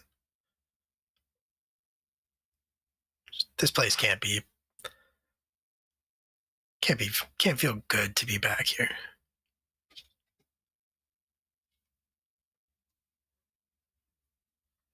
I like coffee. yeah, sure. Let's go grab coffees. You know, we all have some catching up anyway we need to do. We can check out the house later. Yeah. Can I ride with you? Of course. And then you can tell me who this guy is? Yes, I can. Okay. Yes, I can. Thank you. As we're here, I wanna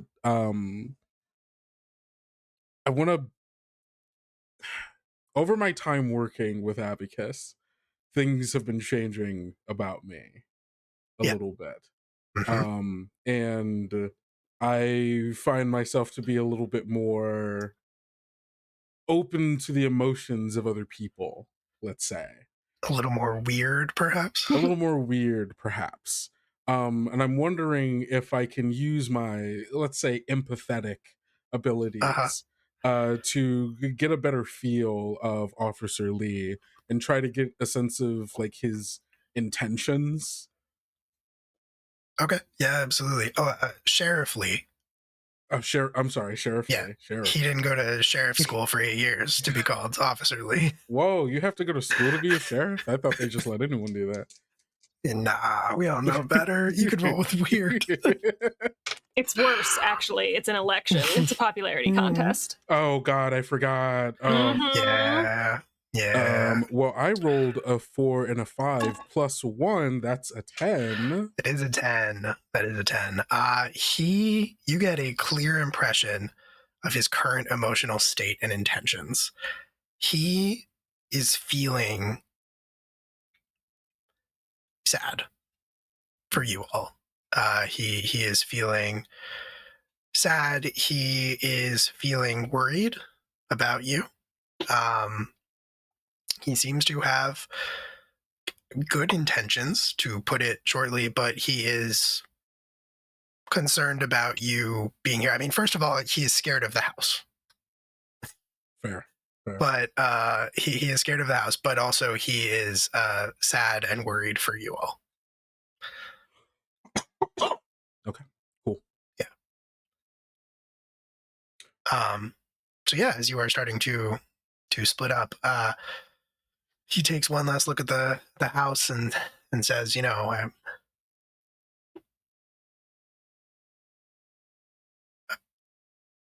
didn't even think to. Well, nobody really ever came up here. But when Carter turned up in town, raised a lot of questions. Saw Carter? I'm sorry, what? Saw Carter? He's not with you? When did you see Carter? I guess 6 days ago. Okay, fine, you win. I guess he's not dead. Whatever. So much for what I know. Okay. Yeah, let's go get these coffees, Sheriff. I think we got a lot to talk about. Is he still in town, Sheriff? I haven't seen him. How old is he? About the same age as you kids. He aged? I saw him at the courthouse. Didn't see him after the signing. The signing of what? Oh, mother of God. The inheritance. You really don't know anything about this. We got inheritance? You guys got money? I didn't get money. Yeah. Absolutely none. 6 days ago, so a day after the house came back, Carter came back. The day before the The house. day before, yeah. Which was 5 days ago. Yeah. Yeah, he had the Rose last will and testament. Who discovered that the house was here? Like who? Surely there's someone who saw it first. Carter showed up with the will and testament. The last will and testament of Kane and Cora Rowe. He left you kids the house.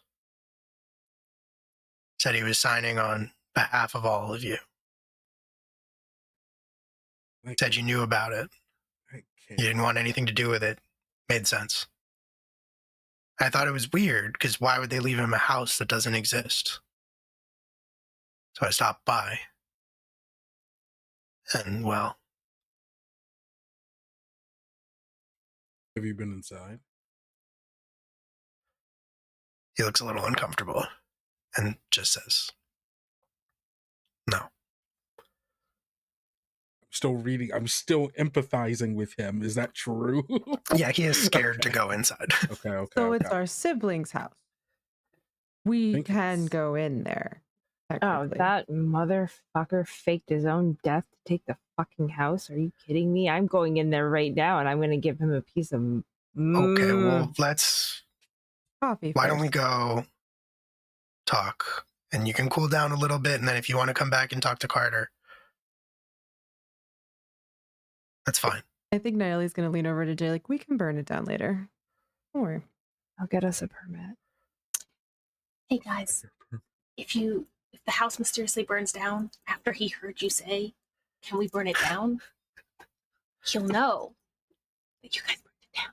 Thank you. I can still hear you. I'm standing right here. We should probably... well, then let Odd me tell- Eva. Don't worry. You won't remember I said it if I don't want you to. Okay, let's not give the You nice can't- sheriff all of our abilities. Let's go. You Come on. can't. Coffee. Jack, Anyway, you come in. coffee.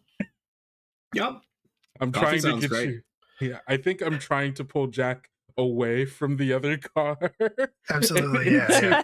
Because I know they're just going to bully him if I leave him Yeah. alone. Naeli's going to Just- ride with the sheriff. Oh, okay. Interesting. Okay. Just Eve by herself in a rental car. Well, no, Naeli's just going to, Their make sheriff's not awkward making small it talk back. and make this dude kind of afraid of them in like this weird, why is this goth so intimidating? They shouldn't be, but No, he's already sad. You don't gotta make him scared. I love making cops scared. Fine. He's also already scared. I want him to Not be scared enough. of me.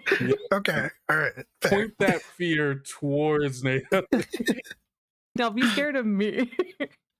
Specifically. All right. So you're splitting up. Naila, you're getting in the car with the sheriff. We're going to He the says, same yeah. place, right? Yeah. Okay. We're then in yeah. the diner. Yeah, we'll call it Ellen's.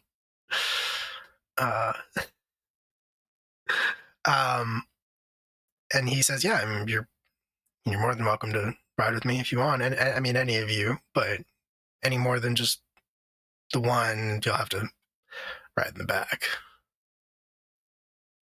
No, thank you. I'll take the rental. We'll ride with you later. Don't worry about it. Good to see you, by the way. Okay. All right. So, yeah. All right. Eve has the rental. Jack, you're going with Damon, and Jay, you're also riding with Damon, it sounded like. And then Naila, you're going in the squad car with the sheriff. Smiling awkwardly as a sheriff. Of course, yeah. And so you pull out. He was the last car in, so he's going to be the first car to sort of turn around and start driving back down the driveway. Can kind of make small talk as the ride starts. Say, oh, I think for the last 10 years. Well, you know, bit of this and that. Couch surfing, getting to know people, helping out others. A good life. Well, sounds like a rewarding way to live, and honestly, I wouldn't expect anything less from any of you kids. I mean, you're just real strong. That's all. And I'm sure you get sick of people saying that. I'm sure you've heard plenty of it, and you know what you did was survive. But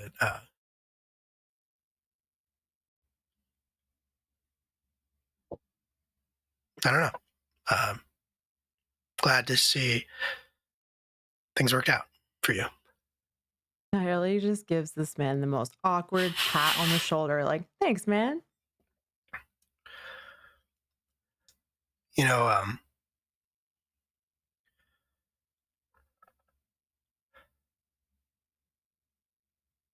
maybe it's not the right time, but you know, back then I never got the chance to apologize. Or Well, he looks uncomfortable. Says, I guess for my part in, and before he can finish that sentence, the hood of the car crumples inward. Oh, God. And you feel the back wheels lift off of the ground as if something with great force, something that you can't see, just made intense, forceful impact with the hood of this car. You feel it start to flip over, and the windshield shatters, Nayeli. The sheriff's head slams into the steering wheel. And I need you to make me a roll. Cool. I need you to roll, excuse me, I need you to roll to act under pressure. That's with cool. With cool? Yeah. I have 0 cool. This will be fun. Oh, just kidding. That's a 10. Hell yeah! All right, you do Take what you do what you set out to do. So basically, what is happening is this car, like you all see this from where you are driving behind the car. The hood crumples inward as if some giant thing like dropped a boulder onto the hood of this car. It crumples inward. The windshield shatters. The sheriff's head hits the steering wheel. The horn starts to blare. The car flips over itself and like hits the roof of the car, hits the driveway, and then it continues to like flip and roll. It turns sideways and it rolls like 3 or 4 more times to the bottom of the hill and then holds still. Nayeli, you are fine. How are you fine? I think right when the initial hit happens, they just kind of elbow the door open and just roll out. Absolutely, yeah. Your reflexes and your strength come in handy. So all of you would also see the door fly open if you're paying close attention, and you see Nayeli sort of throw herself from the car, roll, but the car hits the bottom of the hill and just lays there. Nayeli's first thought is everyone's gonna think I did this. Fuck. Do we stop? Yeah, no, I stopped the car immediately. We come to like a skating like stop. I'm gonna immediately get out of the car and be like, what did you do? I knew y'all would think I did this. I didn't. Do you think I could? Come on, I'm half, not whole. How would I crumple a car? You wouldn't be able to crumple it from the inside anyway. See, Eve, Eve is... Eve has gotten out of the car. She stopped like well at the line from before where that car was. And Eve's gonna try to get down to the sheriff's car, but she's gonna go down on foot, like avoiding the driveway. I'm gonna go down the hill. Okay, all right. Eamon is going to do that like immediately without thinking. Goes to try to get down to the sheriff's car. Nayeli will follow them because they're the fleshy siblings that can die faster than them, and they don't like that. So That's fair. Jay, what are you doing? Oh yeah, Jack. Jack is going to exactly where the sheriff's car was when it got impacted, and he's looking for what did this. Right, the explosive, clearly. Yeah, right, the so mine. Smart. Yeah. I need to know who planted a landmine here. What the hell? Right. I will stay with Jack because okay, he's Jack.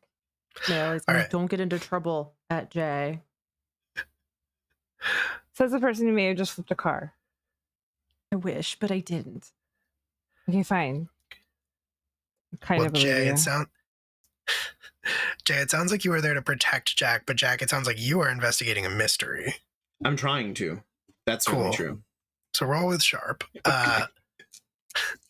Eve and Damon, you both immediately go down the rest of the hill to where the car is resting at the bottom, and you both start like prying the door open, pulling the sheriff out. Both of you recognize he's already gone.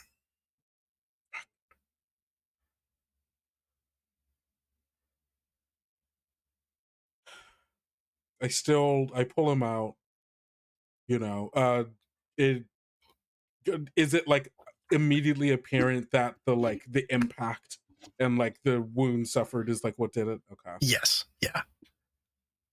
I think Eve seeing that, kind of like scrambles into the car to where the radio is. Yeah, the CB. Yep. Yeah. Pulls that out and just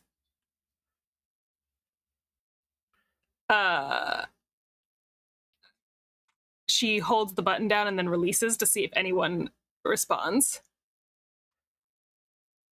Yeah, I think you get a response. This is a pretty small town. So like you press the thing and you hear a voice, a woman's voice that says, come again?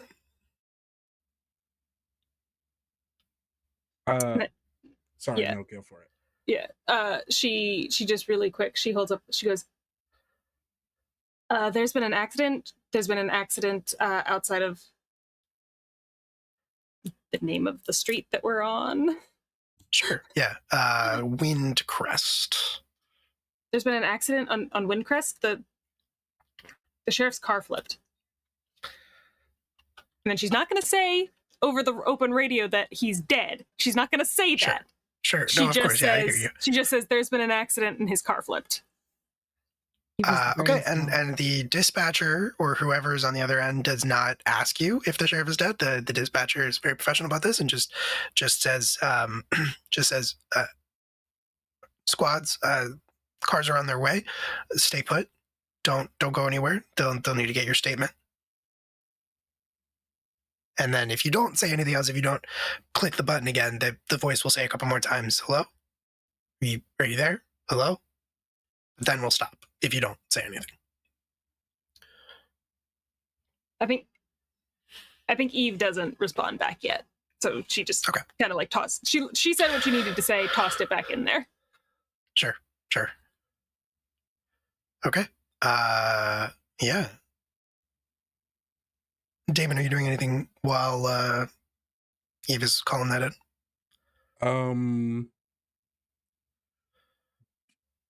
From at the area that we are down the hill, is this like down the hill, like away from like a road where like someone would drive up by, or is this like the road comes down from like up where we were down to? Are you asking if there's like a cross street? Yeah, I guess I'm asking like when the officer get here, are they going to come up where we were and then have to climb down to where we are? No. Yeah. Okay. Yeah, no. The car flipped and rolled down the hill and is now basically like sitting at the intersection of like Windcrest and the cross street. Okay, cool. Yeah. Okay, cool. Then my thought was, well, we're gonna have to take the body back up there. But then never mind.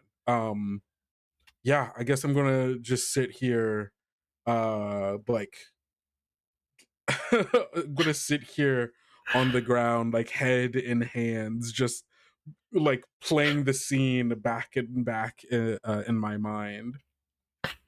Absolutely. Jack, how'd you do on investigating that mystery?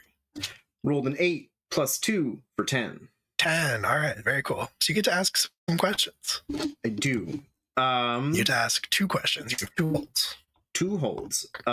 Do I have to ask them immediately based on what I'm looking at? Or as the situation presents itself, can I ask others? As the situation presents itself, you can ask them. They're 2 holds for a reason. You can spend them whenever you want, as I would say within the scene.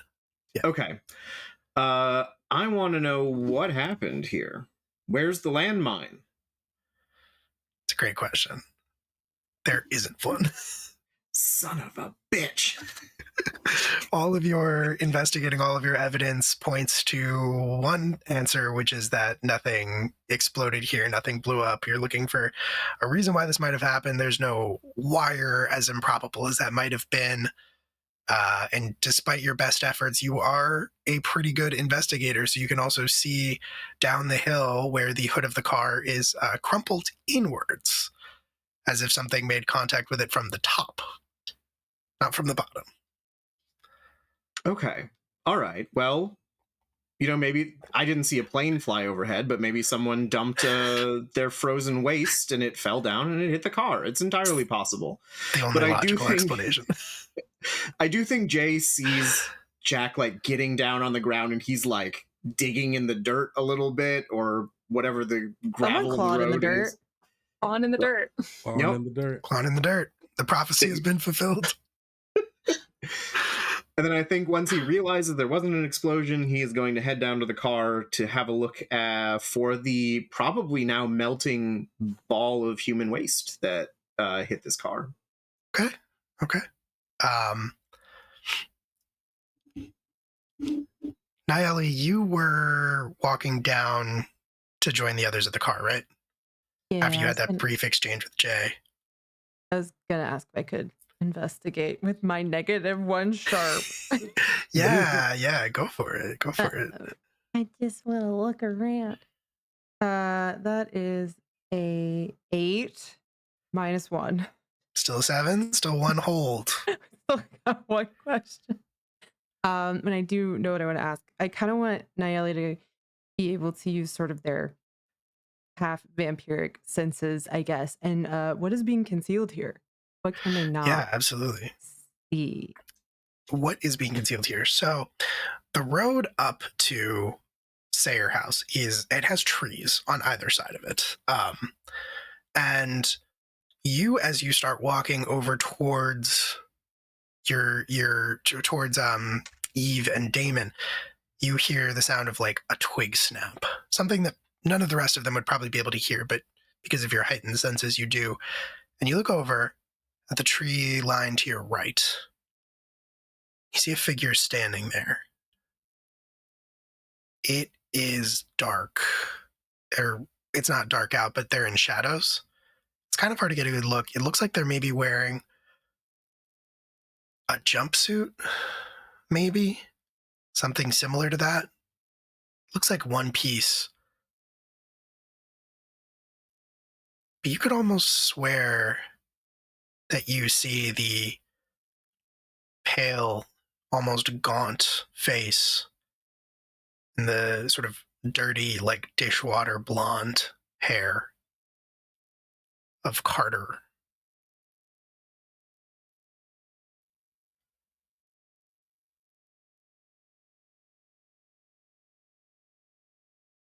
I think Nayeli will trying to decide if Nayeli would tell everybody or just leave that to themselves. But no, I think they would probably at least point it out to Eve. Like, I think Carter was here. Yeah. I think Eve is gonna stand up at this point, and I think I very specifically want to read a bad situation. Okay. Because with what I do in my free time and operating under what Eve has been believing is Eve is under the impression that yes, Carter is still dead. That doesn't mean Carter can't reach out. That's just how she's been operating. That is extremely fair. I do want to give you one piece of information. Yeah. Okay.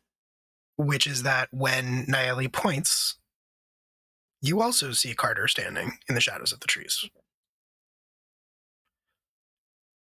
You never would have noticed if Nayeli hadn't called your attention to it. The shadows are too deep, but you do see a figure standing there.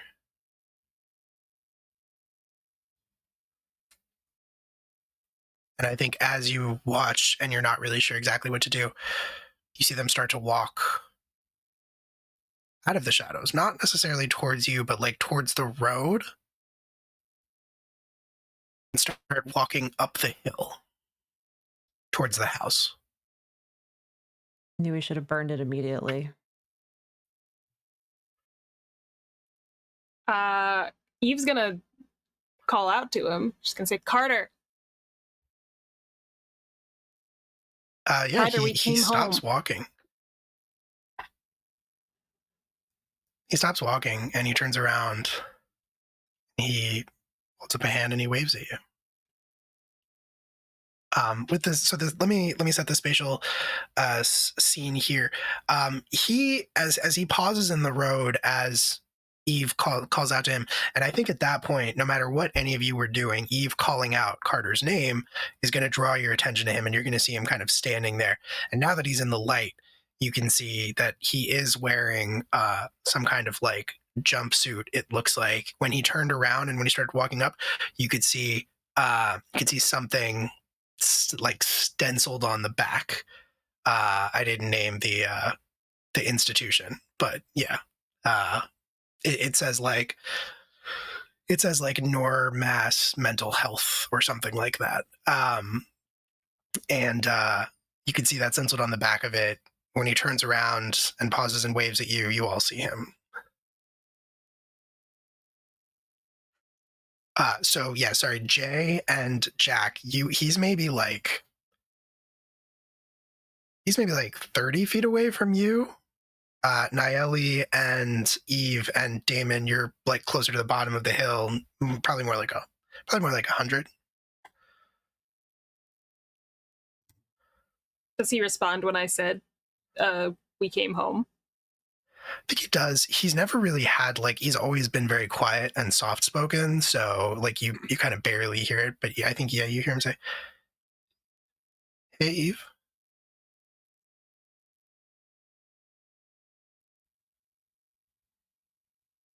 But I don't get a hi. I noticed him first.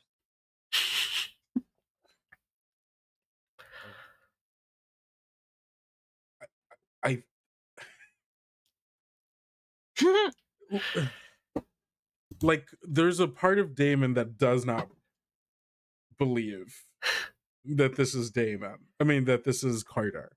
But like, I think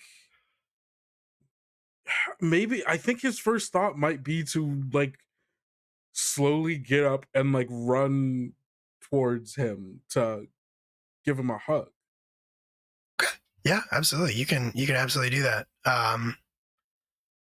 You're gonna run right past Jay and Jack, assuming neither one of them tries to like interject and stop you. I think you can absolutely do it. He's not really moving. I'll let you hug him. He feels solid. He doesn't feel warm. Okay, you're here. You're alive. I thought they told us you were dead. Oh, well, half right. And like at that, like slowly like breaks from the embrace, but still is like holding him like by the shoulders. What do you mean half right? I mean, I'm here.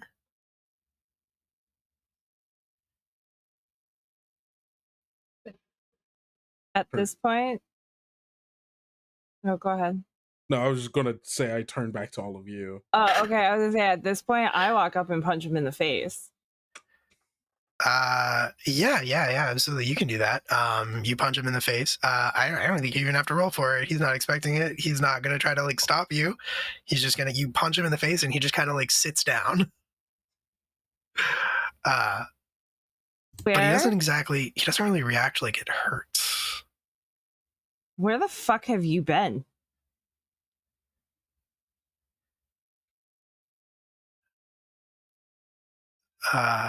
Sorry, I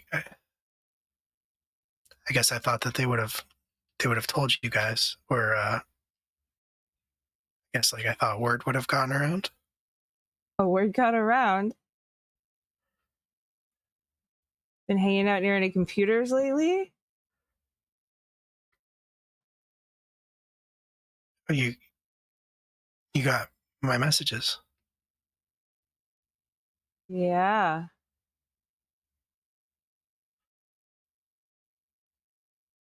Glad you guys are here. Do you want to come in? The sheriff's dead, Carter. Yeah, what the fuck? Jay looks like he's like, can you believe this motherfucker? Eve looks at Jay like, yes, I can. How is Jack processing? I mean, this It's is a good actually question. This is actually great news because I knew that, he had faked his death or it wasn't true. The information wasn't good. So this is confirmation. Can I Mix ask, up like, at the mental hospital, a different Carter. Right, a different died. Carter. Can I ask what he smells like to Nayeli? It's gonna be a weird question, but like, if he's dead, does he smell dead? Like, what is that? That's a great question. He doesn't. Doesn't smell dead. He doesn't smell. Oh, interesting. Okay, Nayeli's gonna keep that to themselves this time. They're just gonna note it.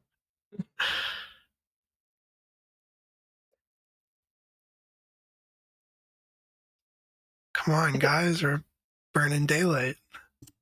Well, yeah, the fucking sheriff's dead. Yeah, Carter.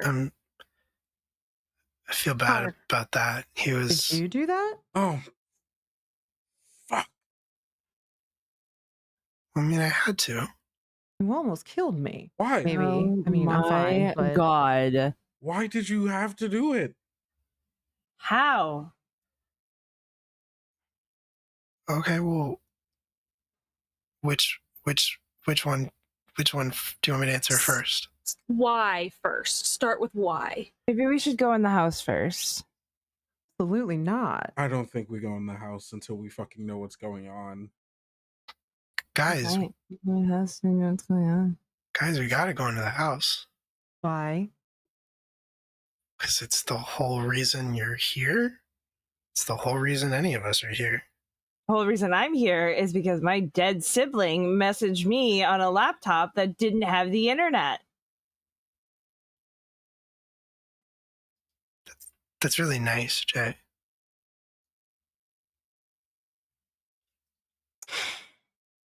Carter, I'll go in the house with you after you tell me why you killed the sheriff. I always kind of thought like we were siblings. I always kind of felt like we were siblings, but then we all kind of just drifted apart. And Carter, let's stay on task. Why? well, it's just you guys never really came to see me. Oh, don't start this shit right now. Oh my God. I mean, it was just really. I'm not trying to make you feel bad, but like it was really lonely there.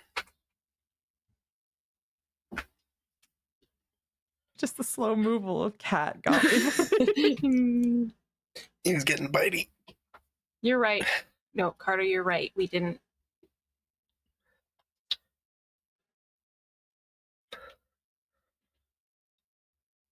But Carter, please, you. I mean, you guys were just really busy, right? Yeah. You had things going on. You had your own lives. Are you alive? I'm sorry. Am I the only one that remembers that you died? No, you're not.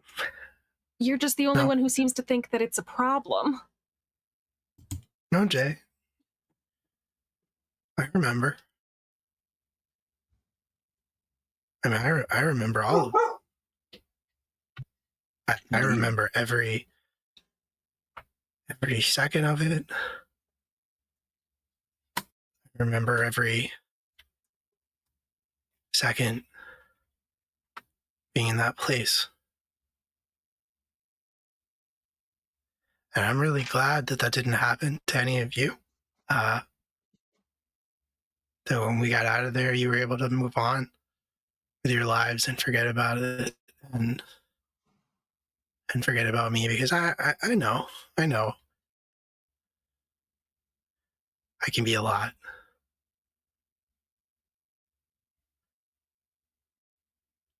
Oh, fuck you, Carter. No one forgot about you. You died. Allegedly. And regardless, Carter, I'm sorry we didn't come visit. That does not give you the right to kill someone. He's pretty fixated. He's pretty fixated at this point. He's like not really listening to you, Damon. He's looking at Jay and he says, Jay, it was years.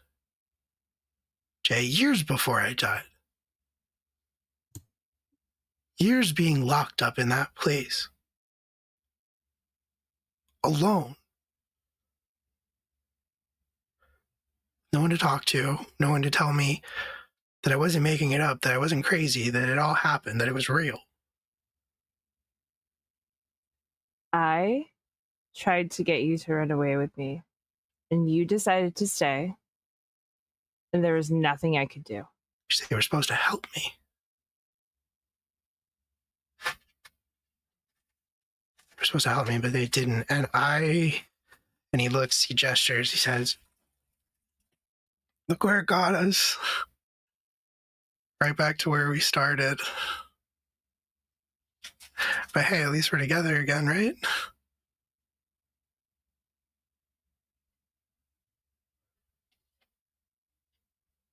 We should go inside.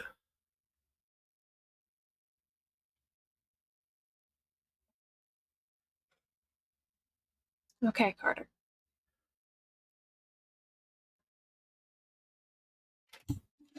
What happens if we don't? Don't say that. Why? Because I have to make you.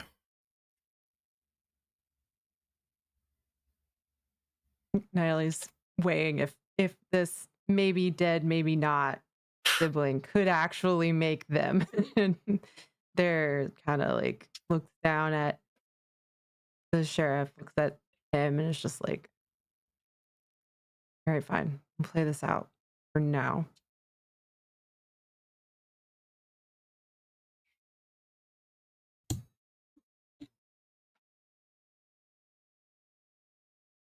Okay. Let's go. Damon, what else are we gonna do? Eve's gonna follow him. Yeah, he stands up and he starts walking. You guys are welcome to walk and talk. You all go ahead. Someone needs to be here when the cops get here.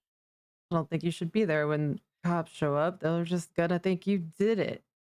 I can't. No, I'm going to. We've already talked to them to explain, and they are expecting someone to be here, and they have already heard your voice. I point over to you, and it would, I think, be a really bad idea to have this happen, have one of us be identifiable by our voices, and then not have someone be here.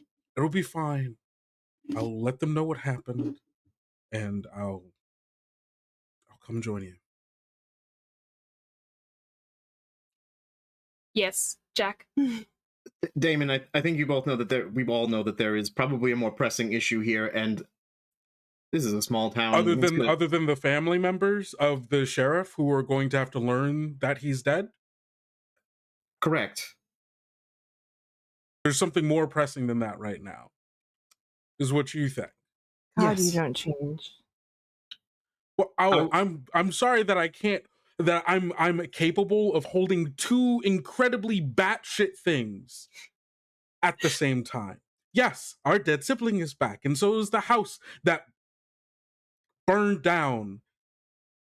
But also, a more immediate thing that I have control over right now is that I can help the police department tell the sheriff's family that he's dead and give them some answers as to how and why that's possible. And of course, I'm going to have to obfuscate, right? I can't just tell them, oh, sorry, my dead sibling came back, used some kind of strange telekinetic power, and tossed the police car off the hill. No, I can't say that. But someone's going to have to say fucking something, or else this becomes a problem later. Damon, I don't think that's true. Nyla, can you snap one of the big tree branches down? Sure. Just jumps up and A big one. A big damaging looking one. oh yeah, no, okay, yeah. Jumps up again. Damon, we're together for the first time in a decade. And I will be gone. You will miss me for another 30 minutes tops. That's too long. And stick big giant thing. Yeah, so now we're gonna put that on top of the hood of his car. Well, not on the top of the hood of the car, but like down there, so we see what fell on him and rolled his car. I think Jack would like to get very close to Damon because he's a close talker anyway, and pull the "I am your sibling who is very upset by what's going on right now, and I need you right now. I need you to not care about that family, and I need you to care about this one, because that we need to look into. We cannot let that go a second longer." Also, if you wait longer, whatever happened to the sheriff will happen to whoever comes and checks on him. So, like, you don't want to be responsible for more dead people, do you? I would love to roll to manipulate someone. No, please do. Manipulator now. Let's go. We're staging a car accident. You're guilting him into coming into the house. Yes. Ellie's like, I'm down to fake it. Carter's waiting on the porch. Carter's actually there, and he's like, guys, please, I always hated it when we fought. Not right now. We're having a discussion. Carter, do you want to help us stage the car accident since you caused the car accident? Do you want to tell us exactly where we should put the stick? Guys, it's fine. He didn't have any family. Oh, great. See? Yeah, that makes it better. Carter, will you kill whoever else comes looking for us if we're still here? No. No. Well, of course not. But he was gonna tell. Of what? Stuff he wasn't supposed to. Mm-hmm. Would just like to add, I got a 13 on my manipulate someone roll. Absolutely. If they do what you ask, they mark experience and get +1 forward. Can I, after this, can I try something with Carter? Yeah, sure. I have mental dominion, so. Okay, yeah. How does that work? When you gaze into a normal human's eyes and exert your will over them, roll plus charm. On the 10+, hold 3. On a 7 to 9, hold 1. You may spend your hold to give them an order. Regular people follow your order, whatever it is. Hunters can choose whether they do it or not. If they do, they mark experience. So. But as I'm reading this, I don't know that Carter is a normal human. Yeah, I was gonna ask that. Yeah. Well, you'll learn something if nothing else. Hey, that's true. Can I try it? That is the downside, yeah. Anyway, go on. Sorry. I mean, you can absolutely kind of reach out with your mental dominion, like the way that you would to anyone, really. Definitely not Jack specific. Definitely not Jack. You've never mentally dominated Jack. You've never made Jack forget that the supernatural exists, and it's never haunted him for his entire life ever since. Very normal childhood. Very normal. You kind of reach out and you feel around for the brain, like you would with the normal person. But again, the same way that he does not smell. There's just nothing there.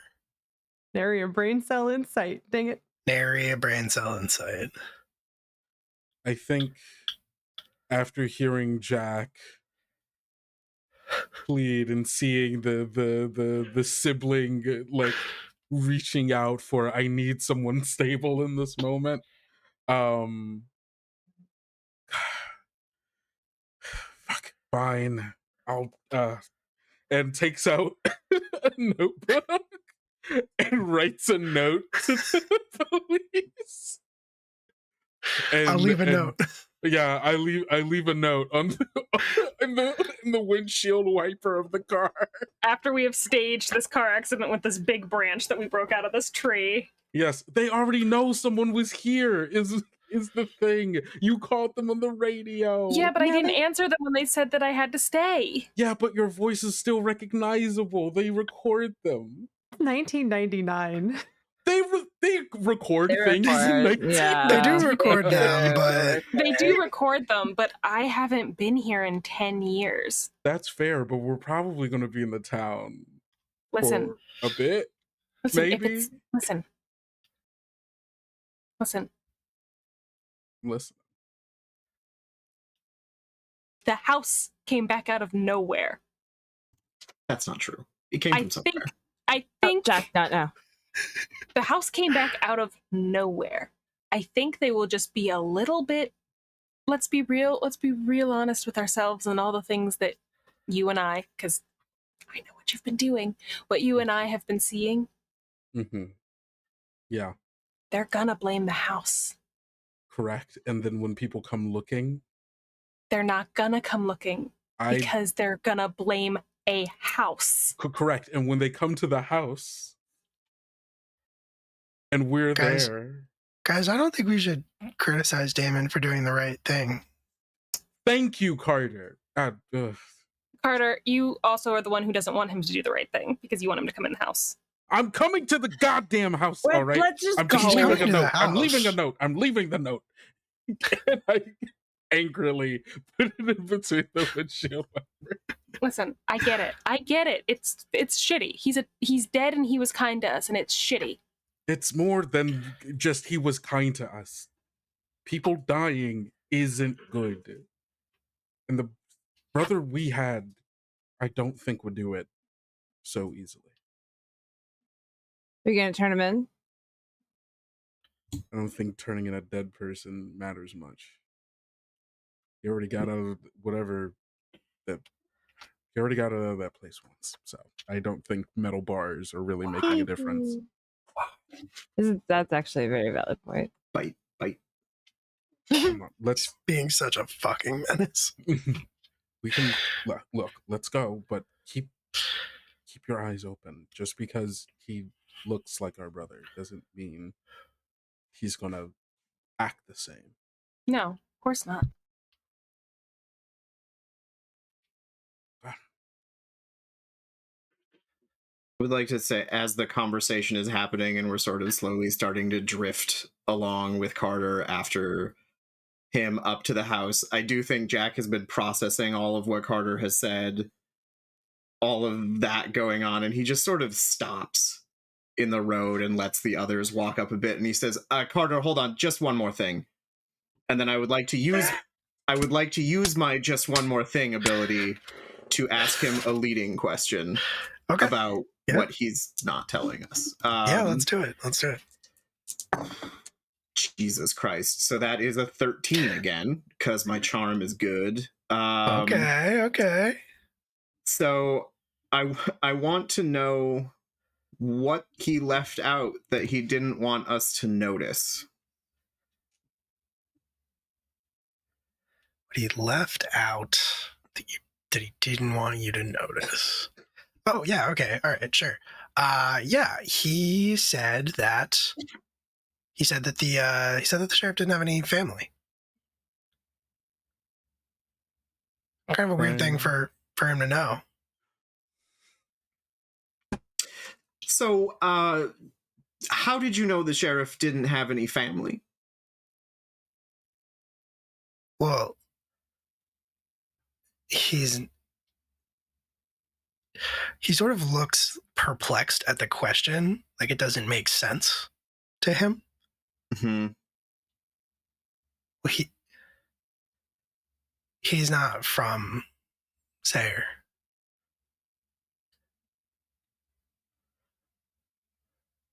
He's not from here. Neither were any of us originally.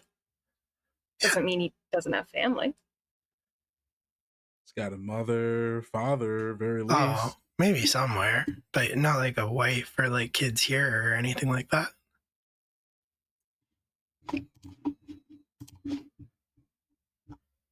And I think Damon just does the look to all of the other siblings being like, I told you. Keep your eyes up. Listen. Eve has been operating under the impression since she pulled into town the ghost of my brother is somewhere around here. And here he is. Yeah, no, fair enough. This is everything I've expected. A haunted house, my dead ghost brother, doing poltergeisty-like actions. Can't wait to put this in my voice memo. I'm going to hold my other one for later. discussion. But Okay, yeah, you ponder what he says, and he says, "Guys, we gotta go inside." He wants us to go inside too much. I mean, Too bad. he told us to come home. Just no, but it's like he told you guys to come home. Didn't he message you too? No, we've just been through this. Jack. No, You No. sure? Because I feel Yes. like surely. No, Naelia, okay, you're taking a little far. I think. Jack and I spoke on the phone. I'm sorry. What? excuse me. No, we didn't. Yeah, I called him. You did more than you did No, for we us. didn't. Okay, it's okay, Jack. It's okay. It maybe they're just confused. They're He just wasn't gonna confused. come. The rest of you were gonna come. He wasn't gonna come, so I called him. No, the reporter lady called me. I'm not a reporter lady. Okay. Okay. And I think Jack just like shoves his hands in his pockets and starts walking to that fucking house. Oh, boy. Yeah, and as you're like cresting the top of the hill, Carter says, I mean, I know it wasn't always great growing up here, but this was the last place that we were all together. And it wasn't all bad.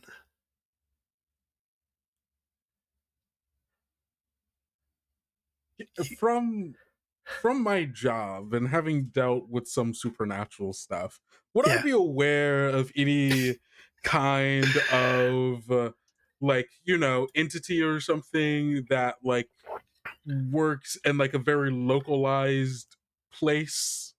Not like a ghost or anything like that. Maybe a ghost. Like, I don't know. Would I be familiar at all with like any entities that try to lure people to a specific place and then like trap them there, you know? It's an interesting question, and I think you're going to investigate a mystery. I'm so down to investigate a mystery Yeah. about it. Roll with sharp. Okie dokie. That's +1 for me. Fell off. Ooh, 5 and a 6, 11 plus 1, 12. Dang, these rolls, y'all. You get 2 holds. So what sort of creature is it is one of the questions. Yeah, let's go with what sort of creature is it, based on everything I know about my brother so far. That's a great question, and he's not quite right. You know, like there's a lot about him that feels like a ghost. Also, obviously dead, you know? But if he were a ghost, he might be able to interact with the physical realm the way that he did when the car flipped, but you wouldn't be able to hug him. He could be like a zombie or like a revenant or some kind of like Walking Dead, but there's no smell. Of like a rotting, yeah. Yeah. That's why I had asked about the smell. Mm-hmm. Yeah. And like, you know, again, maybe like some kind of vampire or undead, but the sun's out. So it's just not quite right. You'd have to do a little more digging with some resources. None of the common things that come to mind really fit here. Okay. Can I save my other hold for... Absolutely. Okay, cool. Absolutely. Guys, I'm gonna be honest, I'm really starting to feel like you don't want to be here. What gave that away? I mean, you know, we all just came here for the goodness of our hearts. I see your hand, Damon. Put it down. I mean, I do want to be here, but yeah, Eve wants to be here. Actually, that's a valid point. Yeah, I do want to be here. Yeah, I guess that makes sense.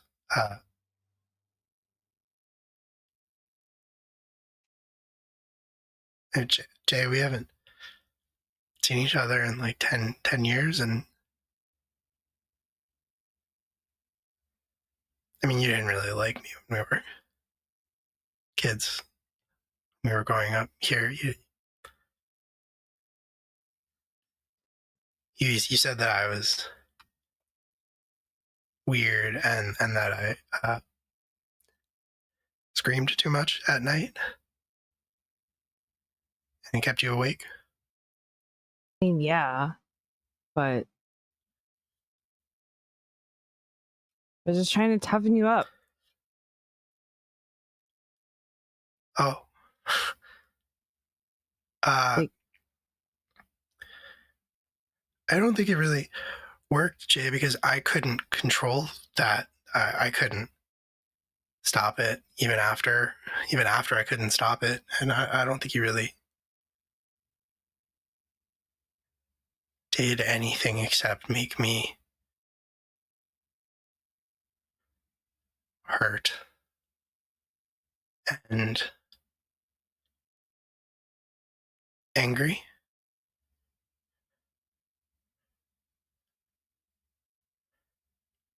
You should probably apologize. What? We were kids, Carter. You died. That's why you came back? So that I'd say sorry?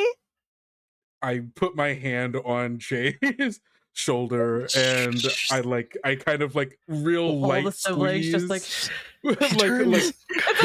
It's like Jay, you're reaching the point where it's like now you're crossing the sibling line. We're gonna have to go take Carter off to the side and be like, it's okay. Yeah, like I'm like it's the kind of squeeze that's like, hey, you the thing you're doing right now, stop. Carter, where he is standing, turns around, and he's like a little ways ahead of you all. He turns around, and all of the color, any like trace of pigmentation, and he was always kind of a pale, sickly kid guy, but now just like it looks like he might be made of marble. And the house is behind him, and you don't really know exactly what's happening, but somehow it almost seems like the house is getting bigger. It's getting taller. It's almost like rising up behind him, sort of looming over all of you. And at the same time, the sky is starting to get dark. Clouds are starting to roll in and obscure the sun. And he says, he looks directly at you, Jay, and he says, I really think you should apologize to me.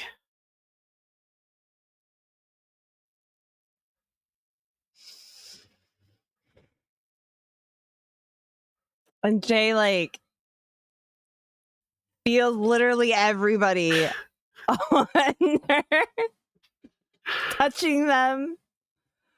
And is like death glaring at Carter.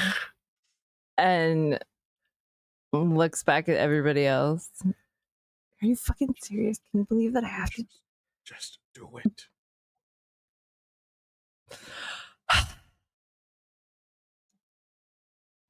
I'm sorry. There. Can we go in the house now? He's just staring at you, and his face is like really impassive and cold, literally, as he kind of looks like he's chiseled from stone. And he just sort of slowly shakes his head, says,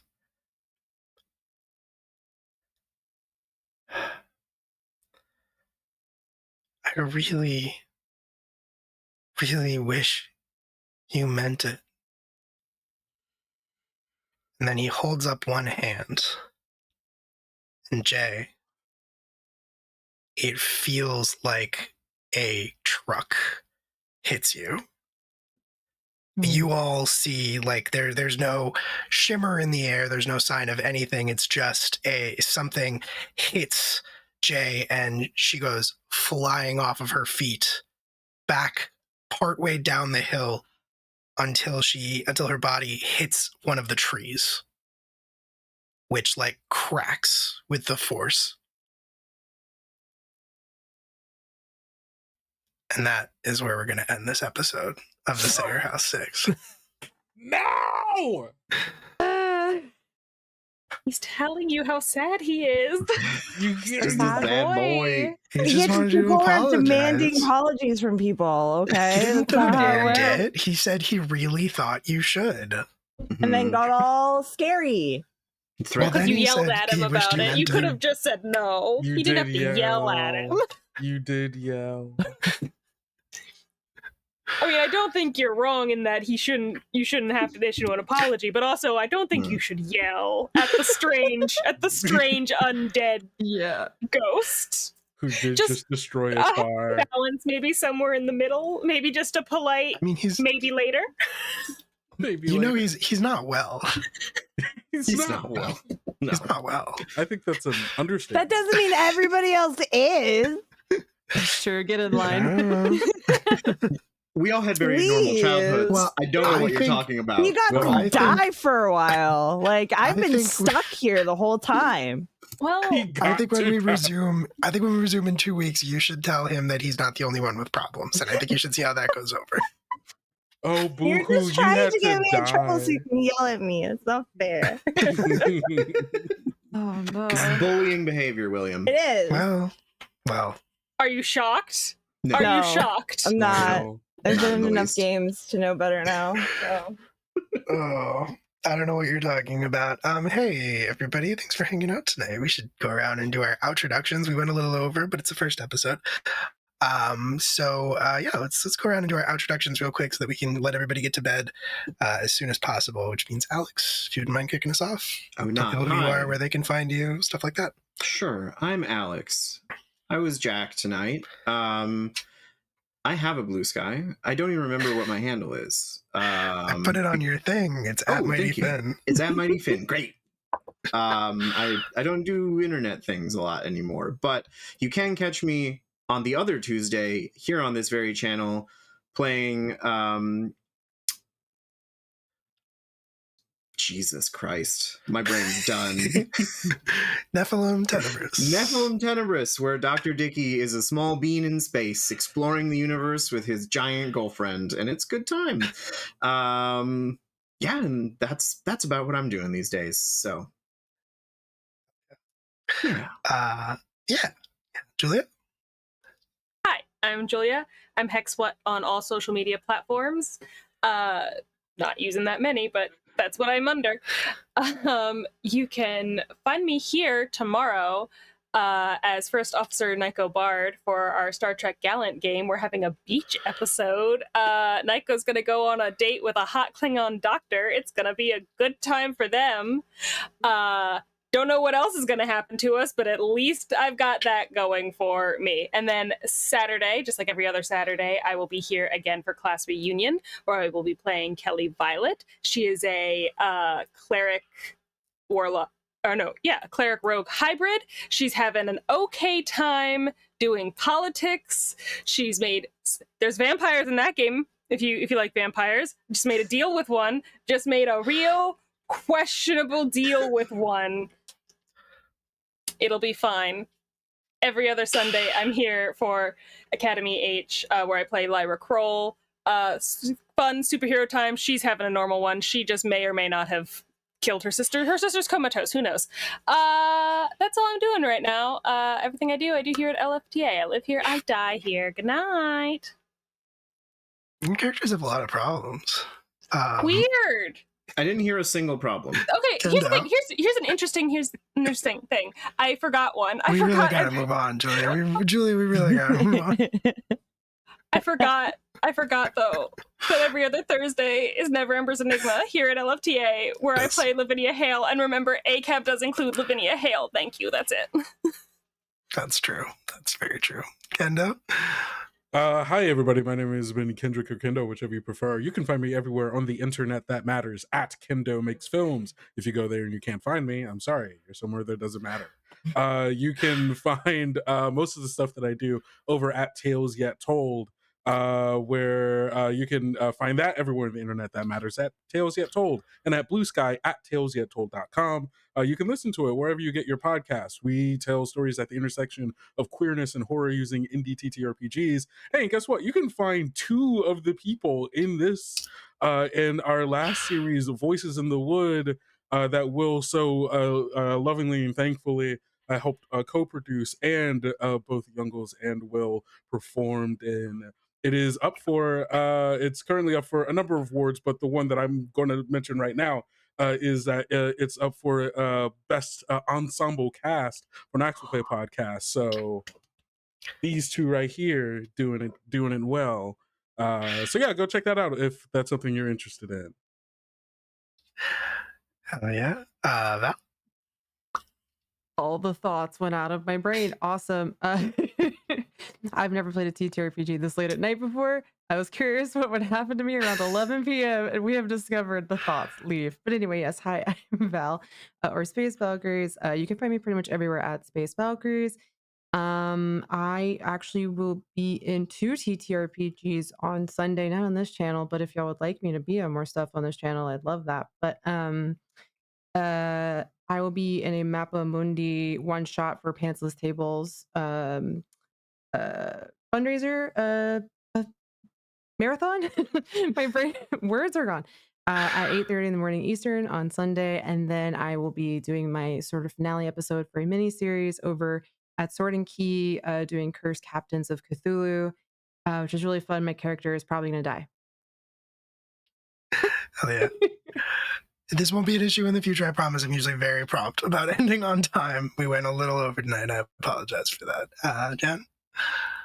Hi, I'm Jen. Definitely not a problem everywhere I go. And I played Jay, who's also not a problem ever. I'm mostly on Blue Sky. I yell on TikTok about things, so there's that.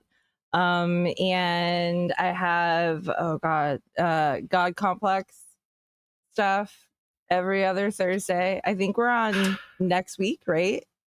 Yep. Yeah. Okay. Where I'm also not a problem, and I have a bunch of other stuff. I have a VTM game I'm in the middle of recording or starting to record. I have another game that I have to finish recording that's coming out. Both of those are going to be Queers and Spears. I think I can say that now. I don't know. If I can't, it's too late. I already did. But I'm also playing Expedition 33 on my own channel for once in like freaking for a long time, and I love that game and it's so fun. So you can come hang out with me if you want sometimes there. Okay. Thanks, bye. Yeah, and I will be quick. Hello, my name is Will. I was your storyteller tonight. You can find me on Blue Sky, the only social media platform that's not fascist these days. It's a great time to be here doing things.